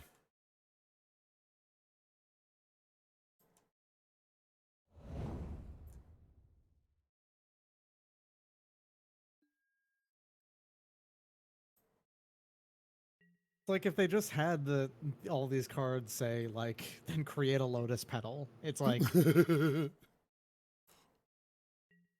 just feels right. All right. Hey, buddy. This was an all-star in its time. It existed. 2 mana 3/3 trample was just an extremely powerful stat line. These days we refer to Naya decks that are like, aggressive down to the ground as Zoo. That was because it was like Watchwolf and Curdape. Watchwolf, Curdape, Nakatl. Yeah. There's a lot of animals. Oh no! Oh no! They got 2/3! They found it! I can Wickerbower Elder that. It also doesn't turn off its activated ability, so yeah, it doesn't actually fully get rid of like that creature is useful. It is just funny that is its favorite target is a 2/3. It is. Anyway, let's make blue mana for this. Yeah, and also it still keeps the creature around for Ulash. It is time for the brick house. We are here for the crushing.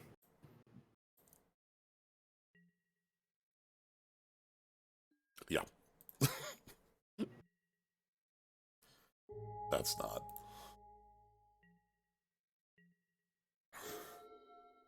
Okay with the locket, because if they have to use the locket, it's like a full tap out right now.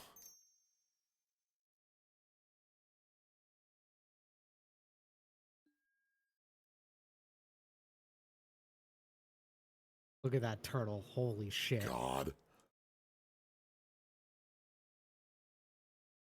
But yeah, no, like, treasure tokens have definitely been like, wow, this has kind of warped what cards look like. But, like... It really has. But, But you know, like, especially, like, limited, as we said, in formats where they're big, it's like, okay, these are something you can absolutely work with for fixing and such. one of the things about them is that they inherently smooth the randomness of magic down a lot. Because as like one-time use mana sources that are just generated by cards, they reduce the amount of like necessity to rely on simply drawing lands, and in a way that like I think plays well. I think it works out really well. In particular, they are. Are you thinking of magma spraying them now? This is weird, because I can just re-shroud, so this might not work. But, like, I am trying this. I want to see if this disrupts their line. Yeah, if they had anything that they were going to pay to activate otherwise. Yeah, it looks like it's not going to. Okay. Oh, you already got the shroud, buddy. You don't need to pay anymore. Alright. It has shroud. It has shroud, and... Okay, I think that was just a brief misunderstanding how MTGO presents and now... the stack. it has shroud. I'm sad it doesn't list it, but... So the idea there is that if it has shroud, they can prevent the archers. Mm-hmm. And then, like, play a spell to pump. I think it's finally time for the hate seed. Actually, no. Wickerbow Elder has a target right now. It has a target right now, and it prevents them from drawing outs. I know, like, Stab Wound is also, like, something I can hit with this, but I want to prevent them from drawing outs. Yep. And now Ulash is a 5/5 on play. One of the secrets about this card is that it's really much smaller than it feels like it should be. Yeah, a lot of Hellions are... At the same time, actually, I was about to say a lot of Hellions. It's more that a lot of Hydras get very large. Hellions, on average, are smaller than it feels like they should 3/3 to 4/4. Yep. Yeah. Even though they're always depicted as these gigantic, strange starfish worms. Just a few cards that make treasure happen to be format warping. I guess I'm not speaking about constructed formats. I'm speaking about how they texture limited. Because when you have treasure in your limited format, it changes what fixing looks like. Certainly, though, like, we actually do have a pretty steady amount of them in constructed as well. Things like Fable, things like Extortionist, things like Ragavan. You know, there's a whole bunch of the... All right. We have our opponent looking for ways out of here.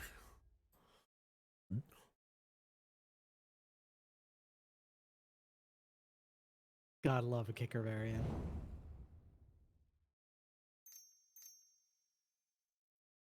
Careers capsule. So the idea here is that all these, whenever you cast a blue spell or a green spell, there are 2 lines of text, so a blue-green does it twice. This gets a counter removed. Mm-hmm.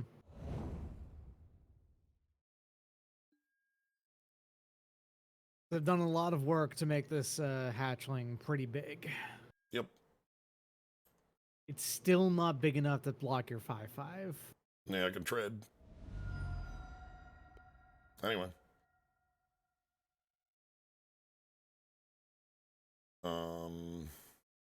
Mr. Hateseed.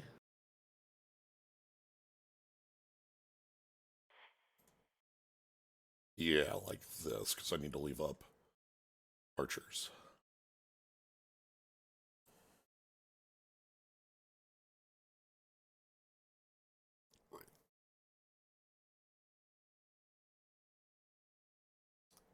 Thirty Hatchling does feel like a classical control creature design, just in general. And I'm just gonna remove blocker, attack all out.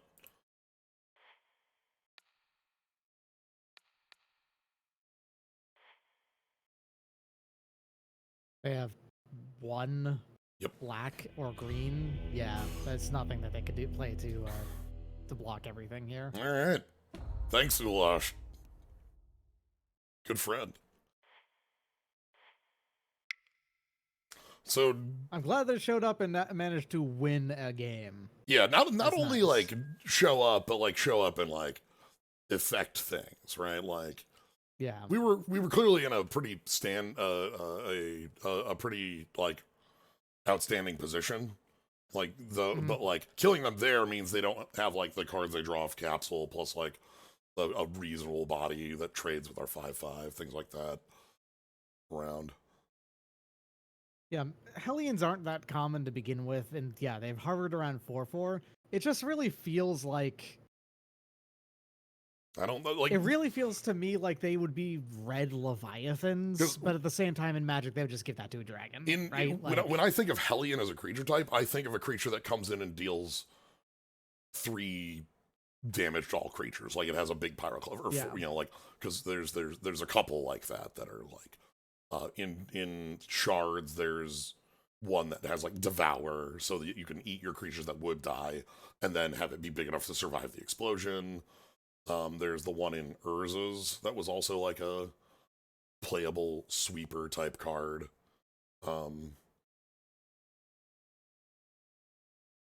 So Love to ETB and love haste. Yeah. It's just that like it's a very Magic specific creature type too, so it feels like they should be splashier in some respects. Well, they're already pretty splashy with those effects, but you know what I mean. Transcendent Master, right? With the 41 card deck, that's why they're a Transcendent They are. Master. All right, let's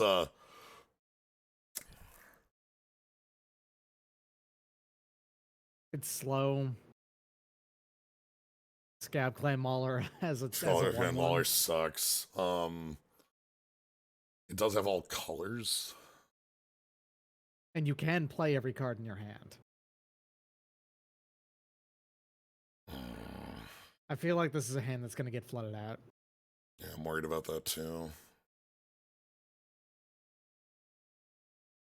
It's very vulnerable to it, if nothing else. If you don't and you draw a reasonable card, that hand is keepable, but this hand I'll keep. This is better by virtue of being more defensive, and therefore you don't mind getting flooded out quite as much. Yeah, I'm gonna throw back Plains because we already have white mana, and we have a card that needs. We have that double red, double green card in the deck. If I keep this Plains, it'll show up in my hand.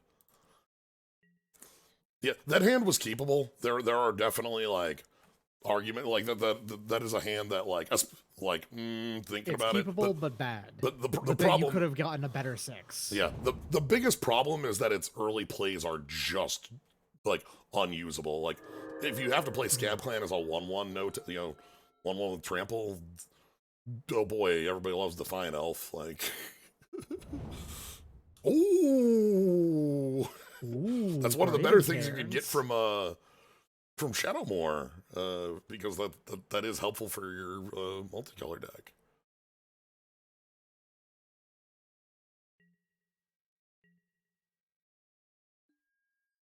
Okay. Yeah, this hand is better than the previous one by virtue of actually managing to work on defense. Yeah, Archers is such a nice card here, working on defense and offense. Okay, so other side Rakdos. We don't have any aggressive lines out of them immediately. Do you think we'll see Bad Horse? Nice. That's the first thing that comes to mind when I think of Rakdos. I don't know why. Is the pack order always the same, or is it random? I think it's random. Oh, okay. Oh, now we're talking. If we're just gonna draw like haymakers, I'm fine with that. Like, like I don't even need to play that next turn. I can just play Sledge, basic land cycling. Nice. Absorb Vis. For Absorb Vis. Okay. Cool card. Because basic land cycling means that you get to fix your colors, and also this is just, can be your Hadoken to win the game. You're dragging over the top. Farhaven Alpha. Vis, for the unaware, is the last little bits of life energy that exist on Grixis.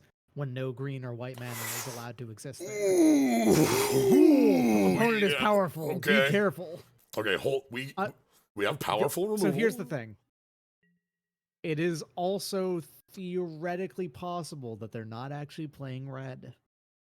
I don't think you include a swamp is better. I don't think than you this, do either, but because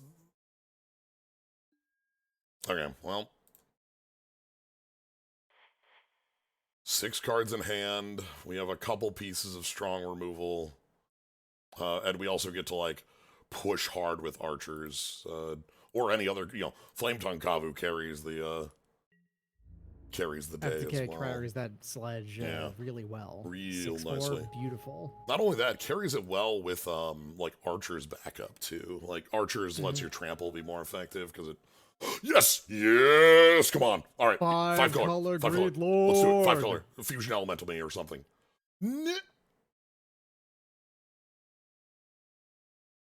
Damn, probe's good. They kicked it. Damn, probe's good. So you getting rid of Fetters or Kavu? I'm keeping FTK. Yeah. It's the defensive offense option, like in that it lets us. Damn, this is really good for them because it also lets me like filter out their lands, and so now their hand is gas. Probe, by the way, another card that like we've had variations on, but Probe itself is just like a beating and a half of a card. Resolving Consult this the Necrosages, but way better. Yeah, we had one of these in I think one of the Dominarias had like a type of this card that was a lot smaller. But Probe, oof. It's the mind rot you want. I need to see like Fusion Elemental or some our opponent is Transcendent and they're playing 41 for a reason, you know? Yep. Alright. You don't get to be a Transcendent Master unless you're playing some powerful shit like a 41 card deck. Mm-hmm.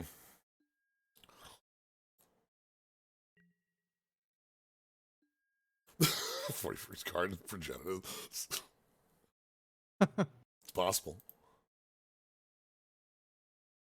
They did have shards in here. Shards block, not. Alright, I need to see like Fusion Elemental, or, just some. I want to see, what other 5 color full spells could we have?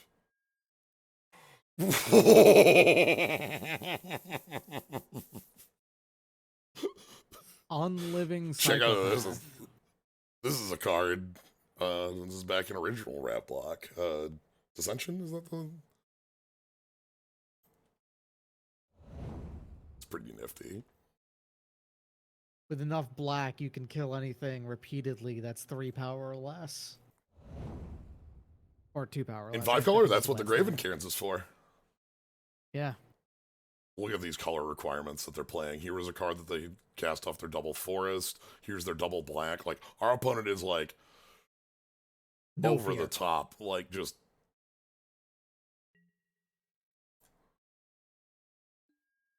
All right, what do I want to FTK? Because clearly I'm playing it, if only even just a, forward progress here. Probably the Guild Mage. This can't get big enough to kill 4 power creatures.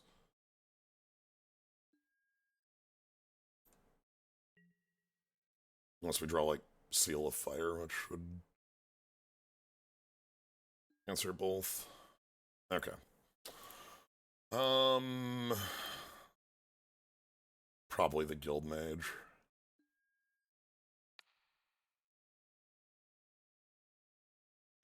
Alright. If they do get me with, like, Pump Spell on this thing, that'd be really cool.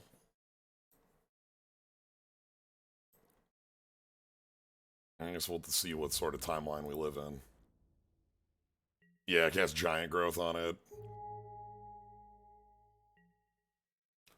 They could play Lost Sovereigns of Alara and then attack with it. Okay. Domain is on. Super Domain. That Graven Cairns means they have triple black.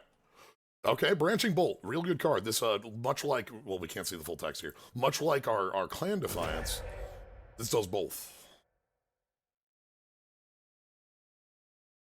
It is a 3-mana could kill 2 different things card. Like nice. And you're fine playing it just as 3-mana kill any one thing because it gets that job done incredibly well.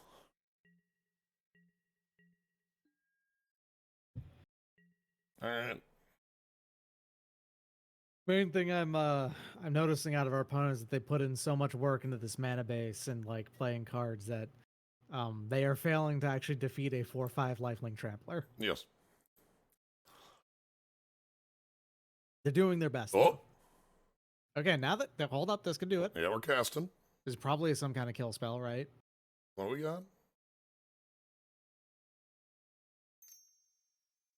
Double black, triple black. What's the gimmick? All the packs were multicolor sets, so our opponent's 5-color.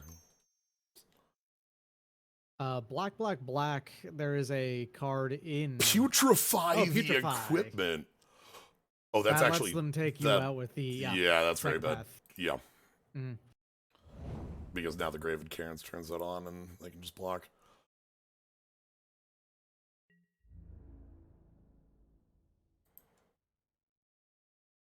We do get to hit them because they're not willing to risk it in battle because it's probably the card that wins them the game. Yes, I heavily disagree with the choice of putting Shadowborn Eventide on there when they took off, like, Ikoria. Or any of the other Tarkir sets. Desecrator Hag.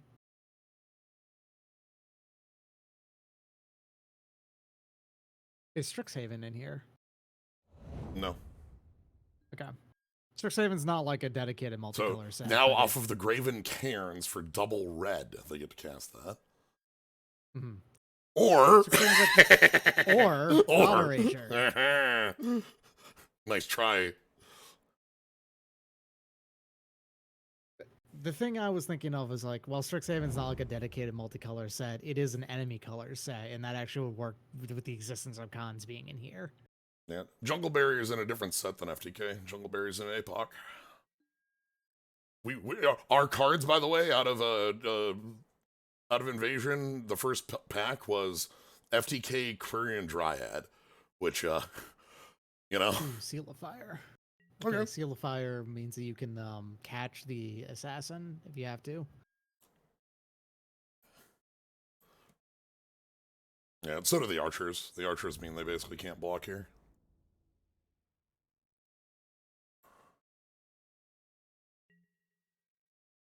Yeah, it is very nice to have a onboard trick to make sure that assassin can't do its job. Mm-hmm. All right. Other things Seal of Fire can do, 2 damage to our opponent. You know? Yep. All right, what do you got? All right, there's like so the Guild Mage has +2/+2 on 4. Repeatable. The Dragon Throne of Tarkir. Oh shit.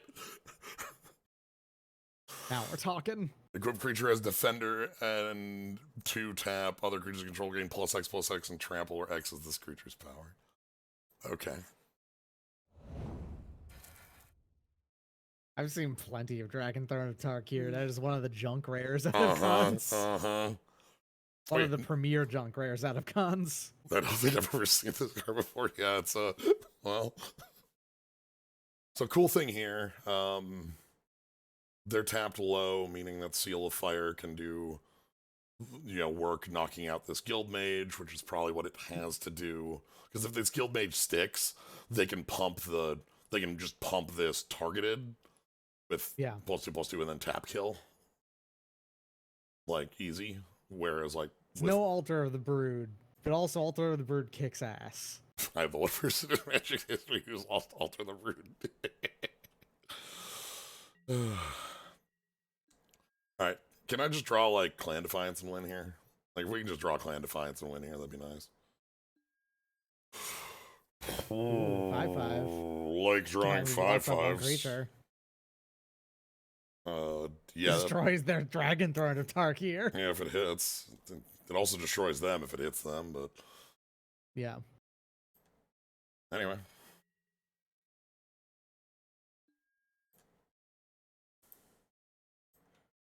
Fun, you can't just keep letting this beetle go through because you don't want to block, yeah. Yeah. You have to block sometime. Okay. So first things first, we need this Guild Mage off the table. They're tapped out, they can't buff it, yeah. Alright.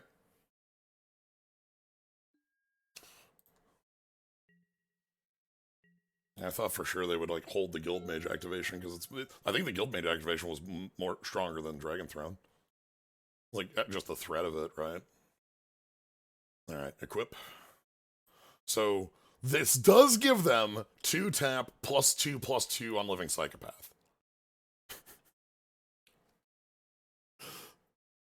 So they can Thunderscape Battle Mage. okay, oof. Mind Rot and Enchantment kill. You got it, boss. Neither of which would matter right now, Yeah, so it's just a empty-handed. 3 mana 2/2. Okay, so they have activation on Dragon Throne for 2, meaning I probably don't throw. It's not good enough because Yeah. it's not good enough for the 5/5 is what I mean to say. Yeah. They could put Psychopath in. Okay, well, how about you just kill them with a 7/7? Yeah, like hi. This also kills your throne.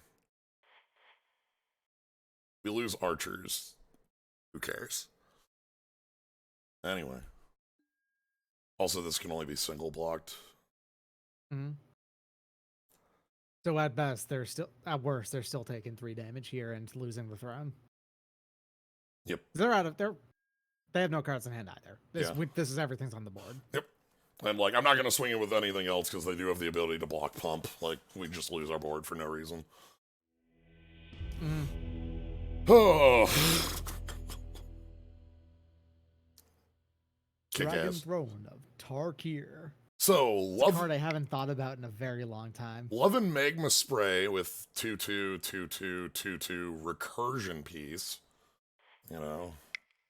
And creature would be good to catch in the middle of them doing their Flowstone. Yeah. I like Unflinching Courage in this matchup. They didn't show a bunch of cards to make it bad. Then it really worked well.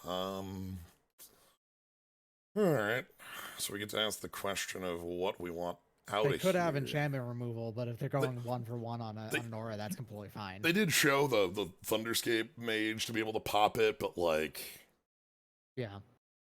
The Unliving Psychopath was something I think they should have been focusing on more in their play.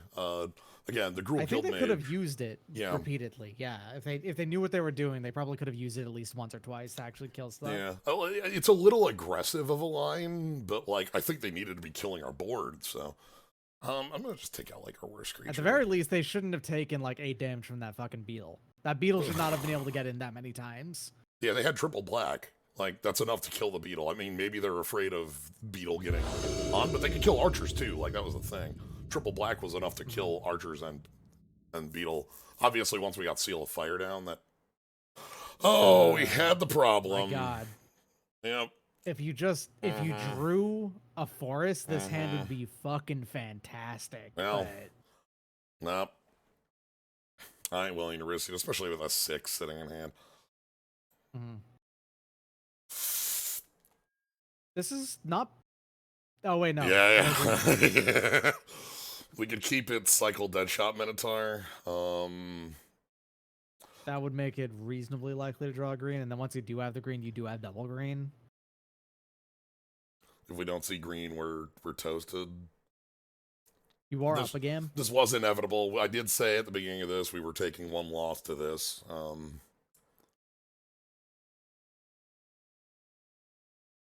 Sure. Keep Minotaur and Courage. Yeah, courage or sledge, whichever one we feel is less. Well, obviously, I mean, I'm not courage keeping and sledge do the same thing. Sledge is just more sticky on the board. Yeah, courage is faster. You know. Yeah. All right, not great, but this is The only problem is that I don't think you're going to be all that fast on a hand that has a single 3/1. yeah.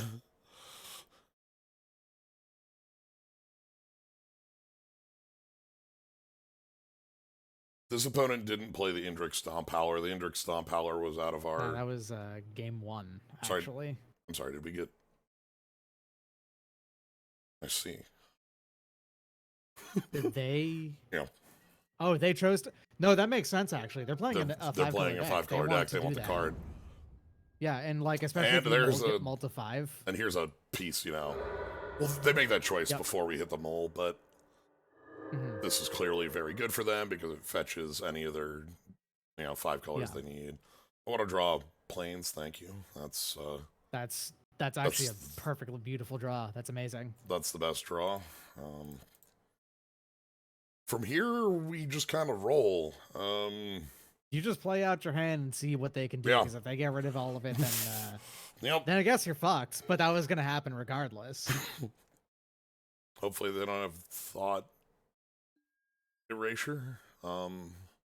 If they did have thought erasure, that'd be pretty bad. I need to just stop saying words sometimes. Stop saying hurt.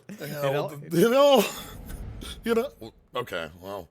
Not the choice I would have made, but it is powerful as hell, though. They might that also means like they're just like, okay, they all know we what need to that do. is. Yeah, this card's stupid. Yeah, of course, a transcendent opponent chooses to be on the draw. Exactly. The reason why they're playing 41 cards is because if they're always on the draw, it's like the same as playing 40 cards. Yeah, that's how math works. Yep. Anyway. Let's push. Well, we're not going to get probed for our hand, because we won't have one by the time they had 5.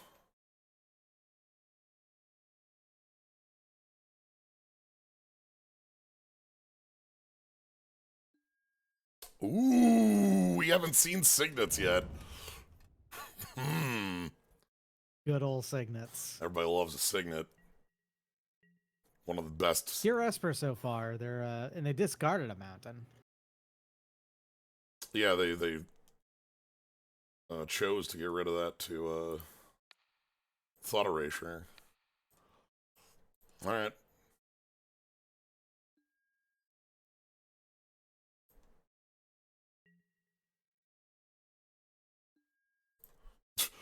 So, can you beat our one play? It's a pretty good one play. Right? 5/3 with trample. Their deck was all 2/2s. Right? Like, good luck. What are they gonna like probe kicker here?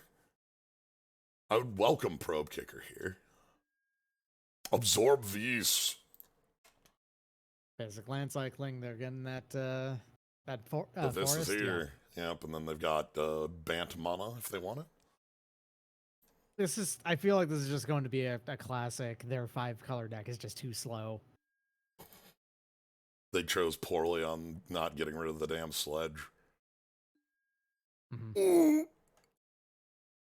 Also a beautiful draw.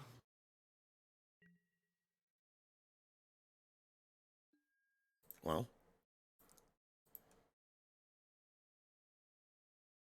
Build your own Mantis Rider, which is a 4-mana 3/3 flying haste, I think. Mantis Rider was 3 red, blue, white for haste flying vigilance. Vigilance, right? Okay. There was another Mantis that was just like flying trample for 4. Right. Anyway, cost 4. Yeah, and was I think that one was a 4/3. Cycling? Are we cycling something here? Harrow. They're getting to the full 5. They're getting to domain. That's just what they're doing. Okay. So at domain, what do? They don't need. I think at domain is that they die. Well, sure. I'm happy with that. Play one big threat. Flying Menace was the 2/2 with Flying Menace. Yeah, I'm not thinking of that one. I'm thinking of yeah. You said Assault Zeppelin Mantis. Opponent has like all the fixing in the world, but like one of the things about picking all that is that they are stuck playing every card that they picked. So like, Yep. yeah, you know, I don't also. Do we have removal?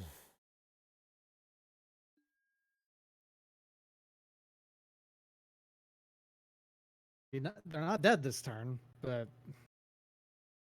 They only even if you decided to face Fetters their one of their lands or something. my debate here is moving Sledge. I don't hate that. Like, assume our opponent is sitting on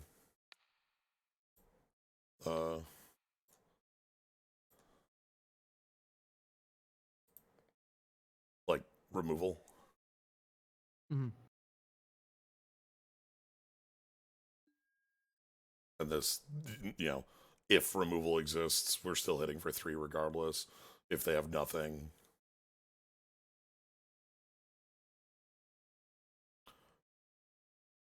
That tap was me like bluffing something, but clearly is going to get me owned for doing it. That was a bad choice to bluff because if they bounce the Dryad, I can't replay it. Okay. Yeah. Putrefy not on the Sledge. This is the second time. This is people keep on underestimating this Sledge. Yeah, because like you know, this also explains why they've like probably got rid of the Clan Defiance. It's like opponents, okay, opponents don't respect Loxodon Warhammer's like cousin. You know. Yeah. It's not Loxodon Warhammer, but it is. It's close. It basically is. I mean, they need to stop me or they are dead on board. And I can face Fetters to like, you know, yeah. We're literally playing the Armadillo Cloak in our deck, you know? 5 color. Ooh. Vistani Discordant. That's very good. Now that's a card worth doing the 5 color stuff for. We're basically unable to face Fetters it. They get a pile of lifelink and they get a team pump. Ooh. Yeah, they can even block successfully, get the health, and yeah, that's a really strong play. So yeah, we are looking for any burn spell with FTK being the best. I say any burn spell FTK because off the top would be amazing. Any burn spell would do because well, I will play that.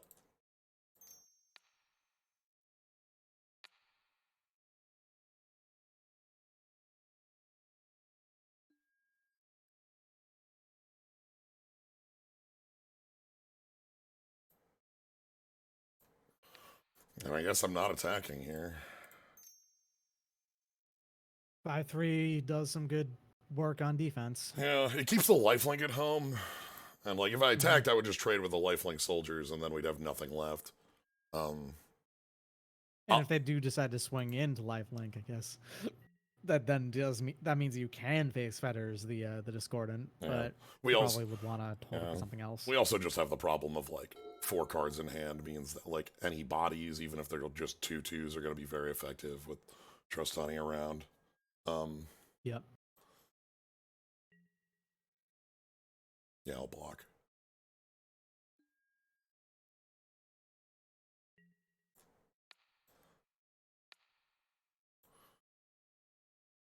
Right now, we're in the market for any bodies. Yo! Rubble Belt Maka! Rubble Belt Maka. It still dies, but... That's a lot of life they just gained. They just gained an enormous amount of life, yeah. They just went from being on death's door to being pretty resilient. Yeah. We also, it's going to take some time to kill, but like with an Anthem and more lifelinkers and being on the Mold of 5 top of deck. No! We got probe There kicked. goes the feathers. All right, we got probe kicked.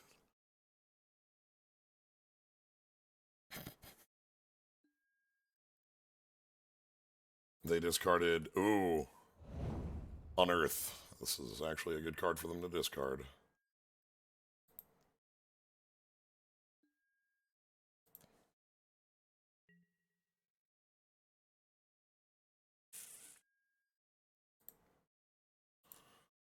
Well,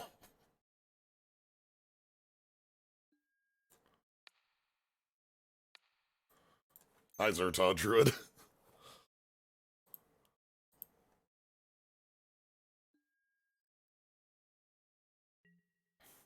All right, one moment.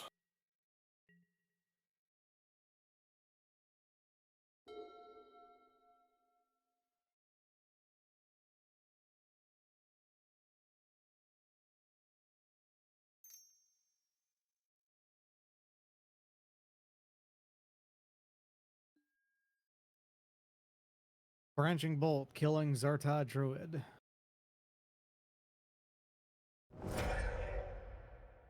Well,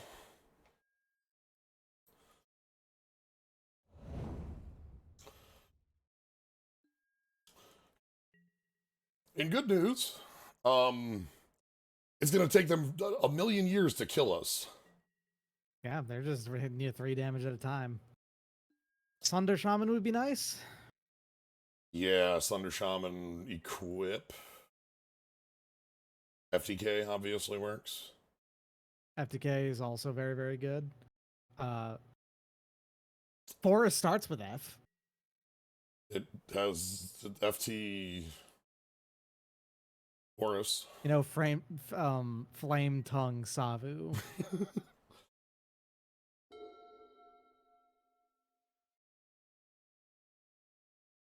Yeah, our opponent's 5-color, and they have some powerful cards, but they're also like playing. Ooh boy, We're an explorer. All right. they're playing effectively everything they drafted. Like, so they have a couple cards that aren't like. They don't seem to have like threats a lot. Okay, so here they're gonna. Well, they're gonna start building that one up. Yep. What sets for this draft? They were all like gold sets. And It's Shadow 18 Warriors, different sets, and they're almost all heavily multicolor focused. Yep. 8 Ravnikas, Invasion Shards, and then some leftovers. Cons. It does not. We have Ravnica in here. There's Putrefying the Grave. And then we've got both Clan Defiance and Zertod Druid are from second run. And in fact has more Ravnica than anything else in it. Yeah, this is Trostani on the board. There are 2 signets up here. Yeah, there's 8 Ravnica sets in there, so it's almost 50% Ravnica by volume. What are you doing? Come on. Quarian Explorer being left back to tap for mana? Come on, man. Are you going to be paying for everything here? Are Are we- you just going to go tapping ahead and out? rip Progenitus Oh, at please, her face? please. Oh, we need it. Oh shit. Oh shit. Oh yes. Deity of Scars, one of the demigods. Hell yes. They needed the colored mana off that. My 5-color deck that I'm playing Deity of Scars in. Holy shit. Your opponent really has literally 0 fear. Yeah, you know, they are transcendent. Mm-hmm.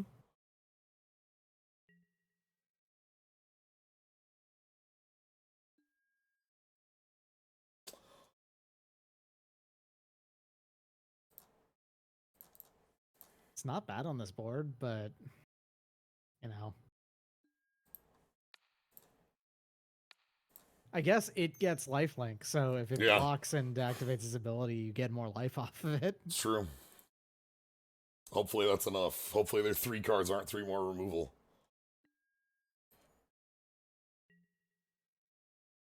Yeah, this holds everything but the deity back. and it can even lifelink 2 on the deity, just to, like, poke it. Oh, what do we got? Oh, 5 color. I need 5 color. Get the point? The point. The point. Alright, you're dead. Oh, yeah. 14 on the attack. They could have tapped differently to kill me. You can choose to just regen this for no reason. Yeah, that would just make it a little bit tougher, stronger. Which, they could do that twice, and as you'll see with our life total at the end of this, that may have mattered. I think our opponent is 5 color because they wanted to have a good time. I mean, yeah, I love it. Alright. Let's move to 3. Yeah, like I said, there was going to be at least one game we were going to lose to your mana base. We knew it was coming.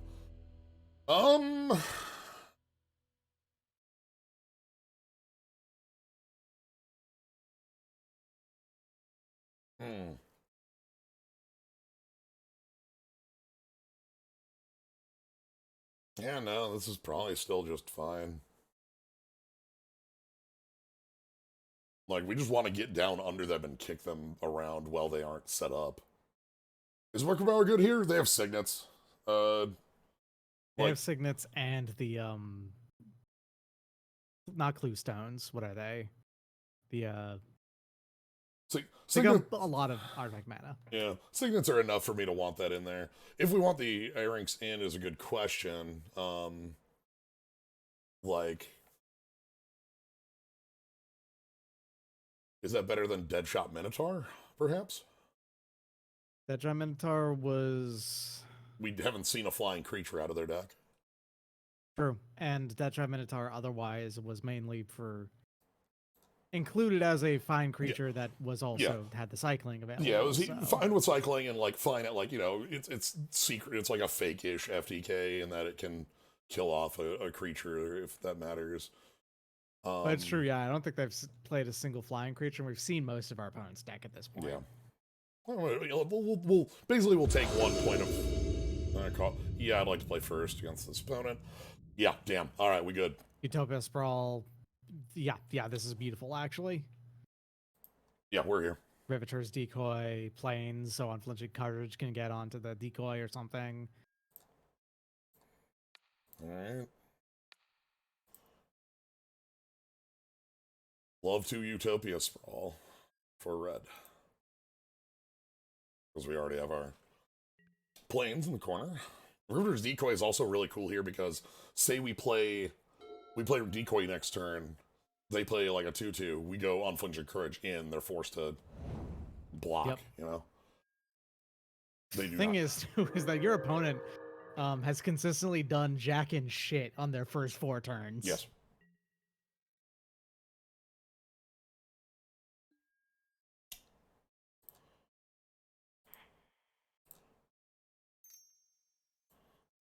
Well.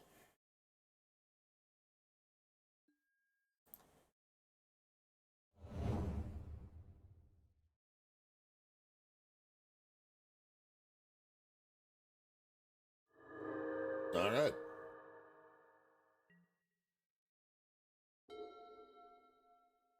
Goulash not needing like 1 more friend to be good here. Come on, 2-drop creature, not a signet. Ah, well.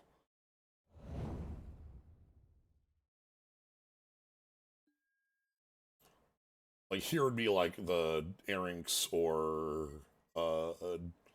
like any of our 4s look good here.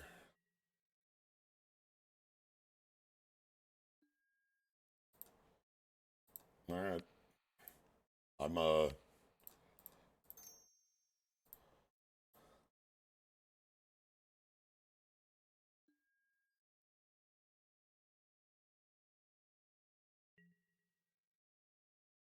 So our opponent's on 4 colors fixed. Our opponent has a ton of fixing, enough to be able to pull this off.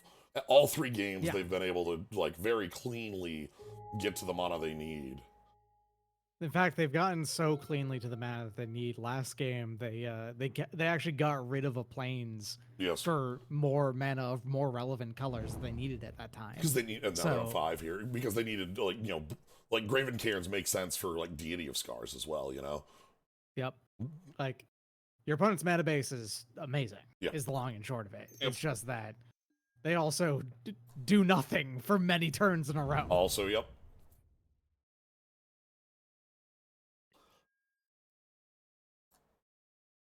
Signets are back. Zertos wine, perhaps? Just anything of that nature I want off the top. Acceptable. This is another creature. It is. Ulash is now a 2/2.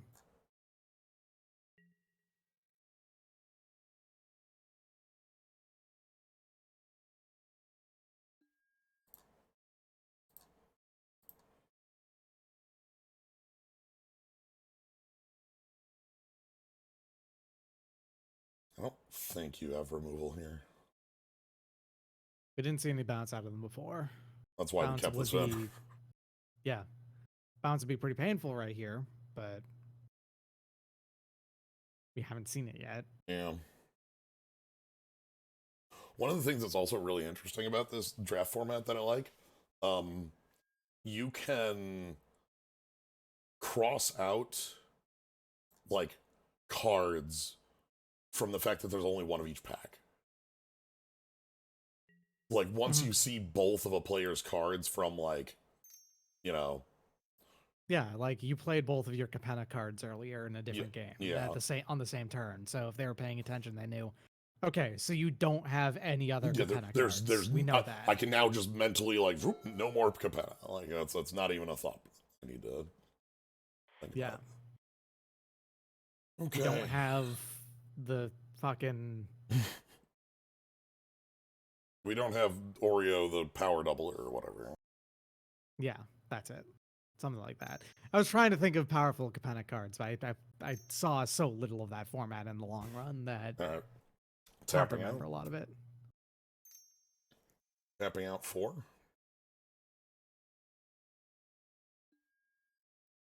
Probe. Goodbye, Ulashed. All right. Zertos wine. Zertos wine.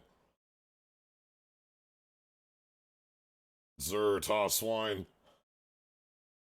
Opponent has managed to kick Probe all three games. All 3 games. Zertos wine is lethal right now, so that's why I'm... Come on. Pig. Peach. Still lethal. It would be 12. Come on, Peach.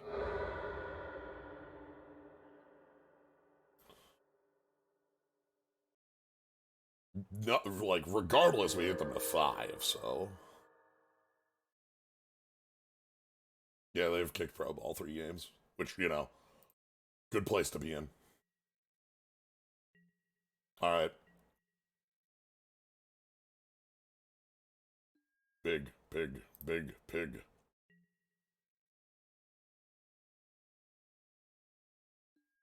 Big, pig, big, pig. Pig, pig, pig. Big, pig, big, pig.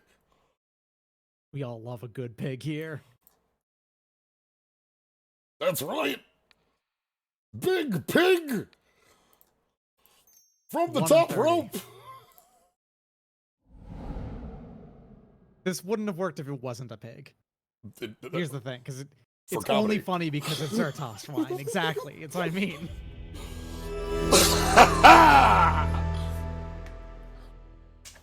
Oh, I don't get to do that very often, but I feel so good getting to do that. Let me tell you.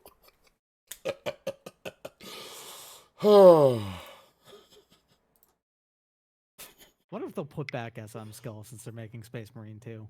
I mean, they had a deal with Twitch at the time for the first one, so Yeah. that was a different era of Twitch even as well. Right, that was pre-Amazon years, in fact. I have immense respect for our opponent. Like, they're coming out here having a good time, right? Like, they're playing. They had a fantastic time playing this deck. I can guarantee that. They just loved being able to get to 5, like to domain every single game.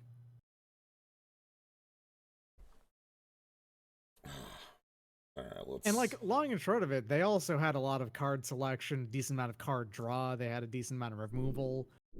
The only thing is they didn't have that many ways to win the game. Yeah, like they were kind of creature light. Yeah. Oh, all right. We got a bunch of these to open. All right, open all of these.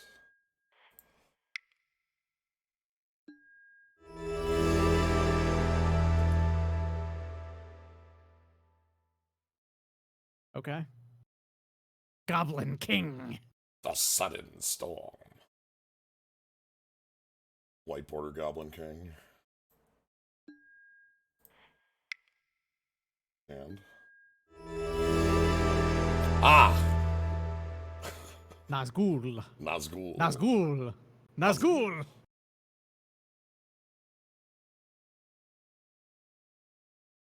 I didn't know there was a full art Oliphant. Oh, no, yeah, it's part of the mural. The one of the, I think it's like the 3x6. And the Dead Marshes. These lands are like really neat, but just like terrible gameplay wise. Yeah, they're hard to tell which is which because they're not colored differently majorly. Yeah.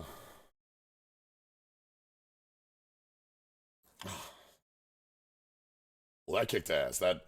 What a fun format to get to play some. We got to play Gruul. We got to be the beatdown. Got to enjoy having Probe kicked at us. Got to cast FTK. Going 9-1 is a Yeah. place to be too. Yeah. It was one of those games where you were like very much at threat of death, and you stole it, and like those are also always good games. Yeah. All right.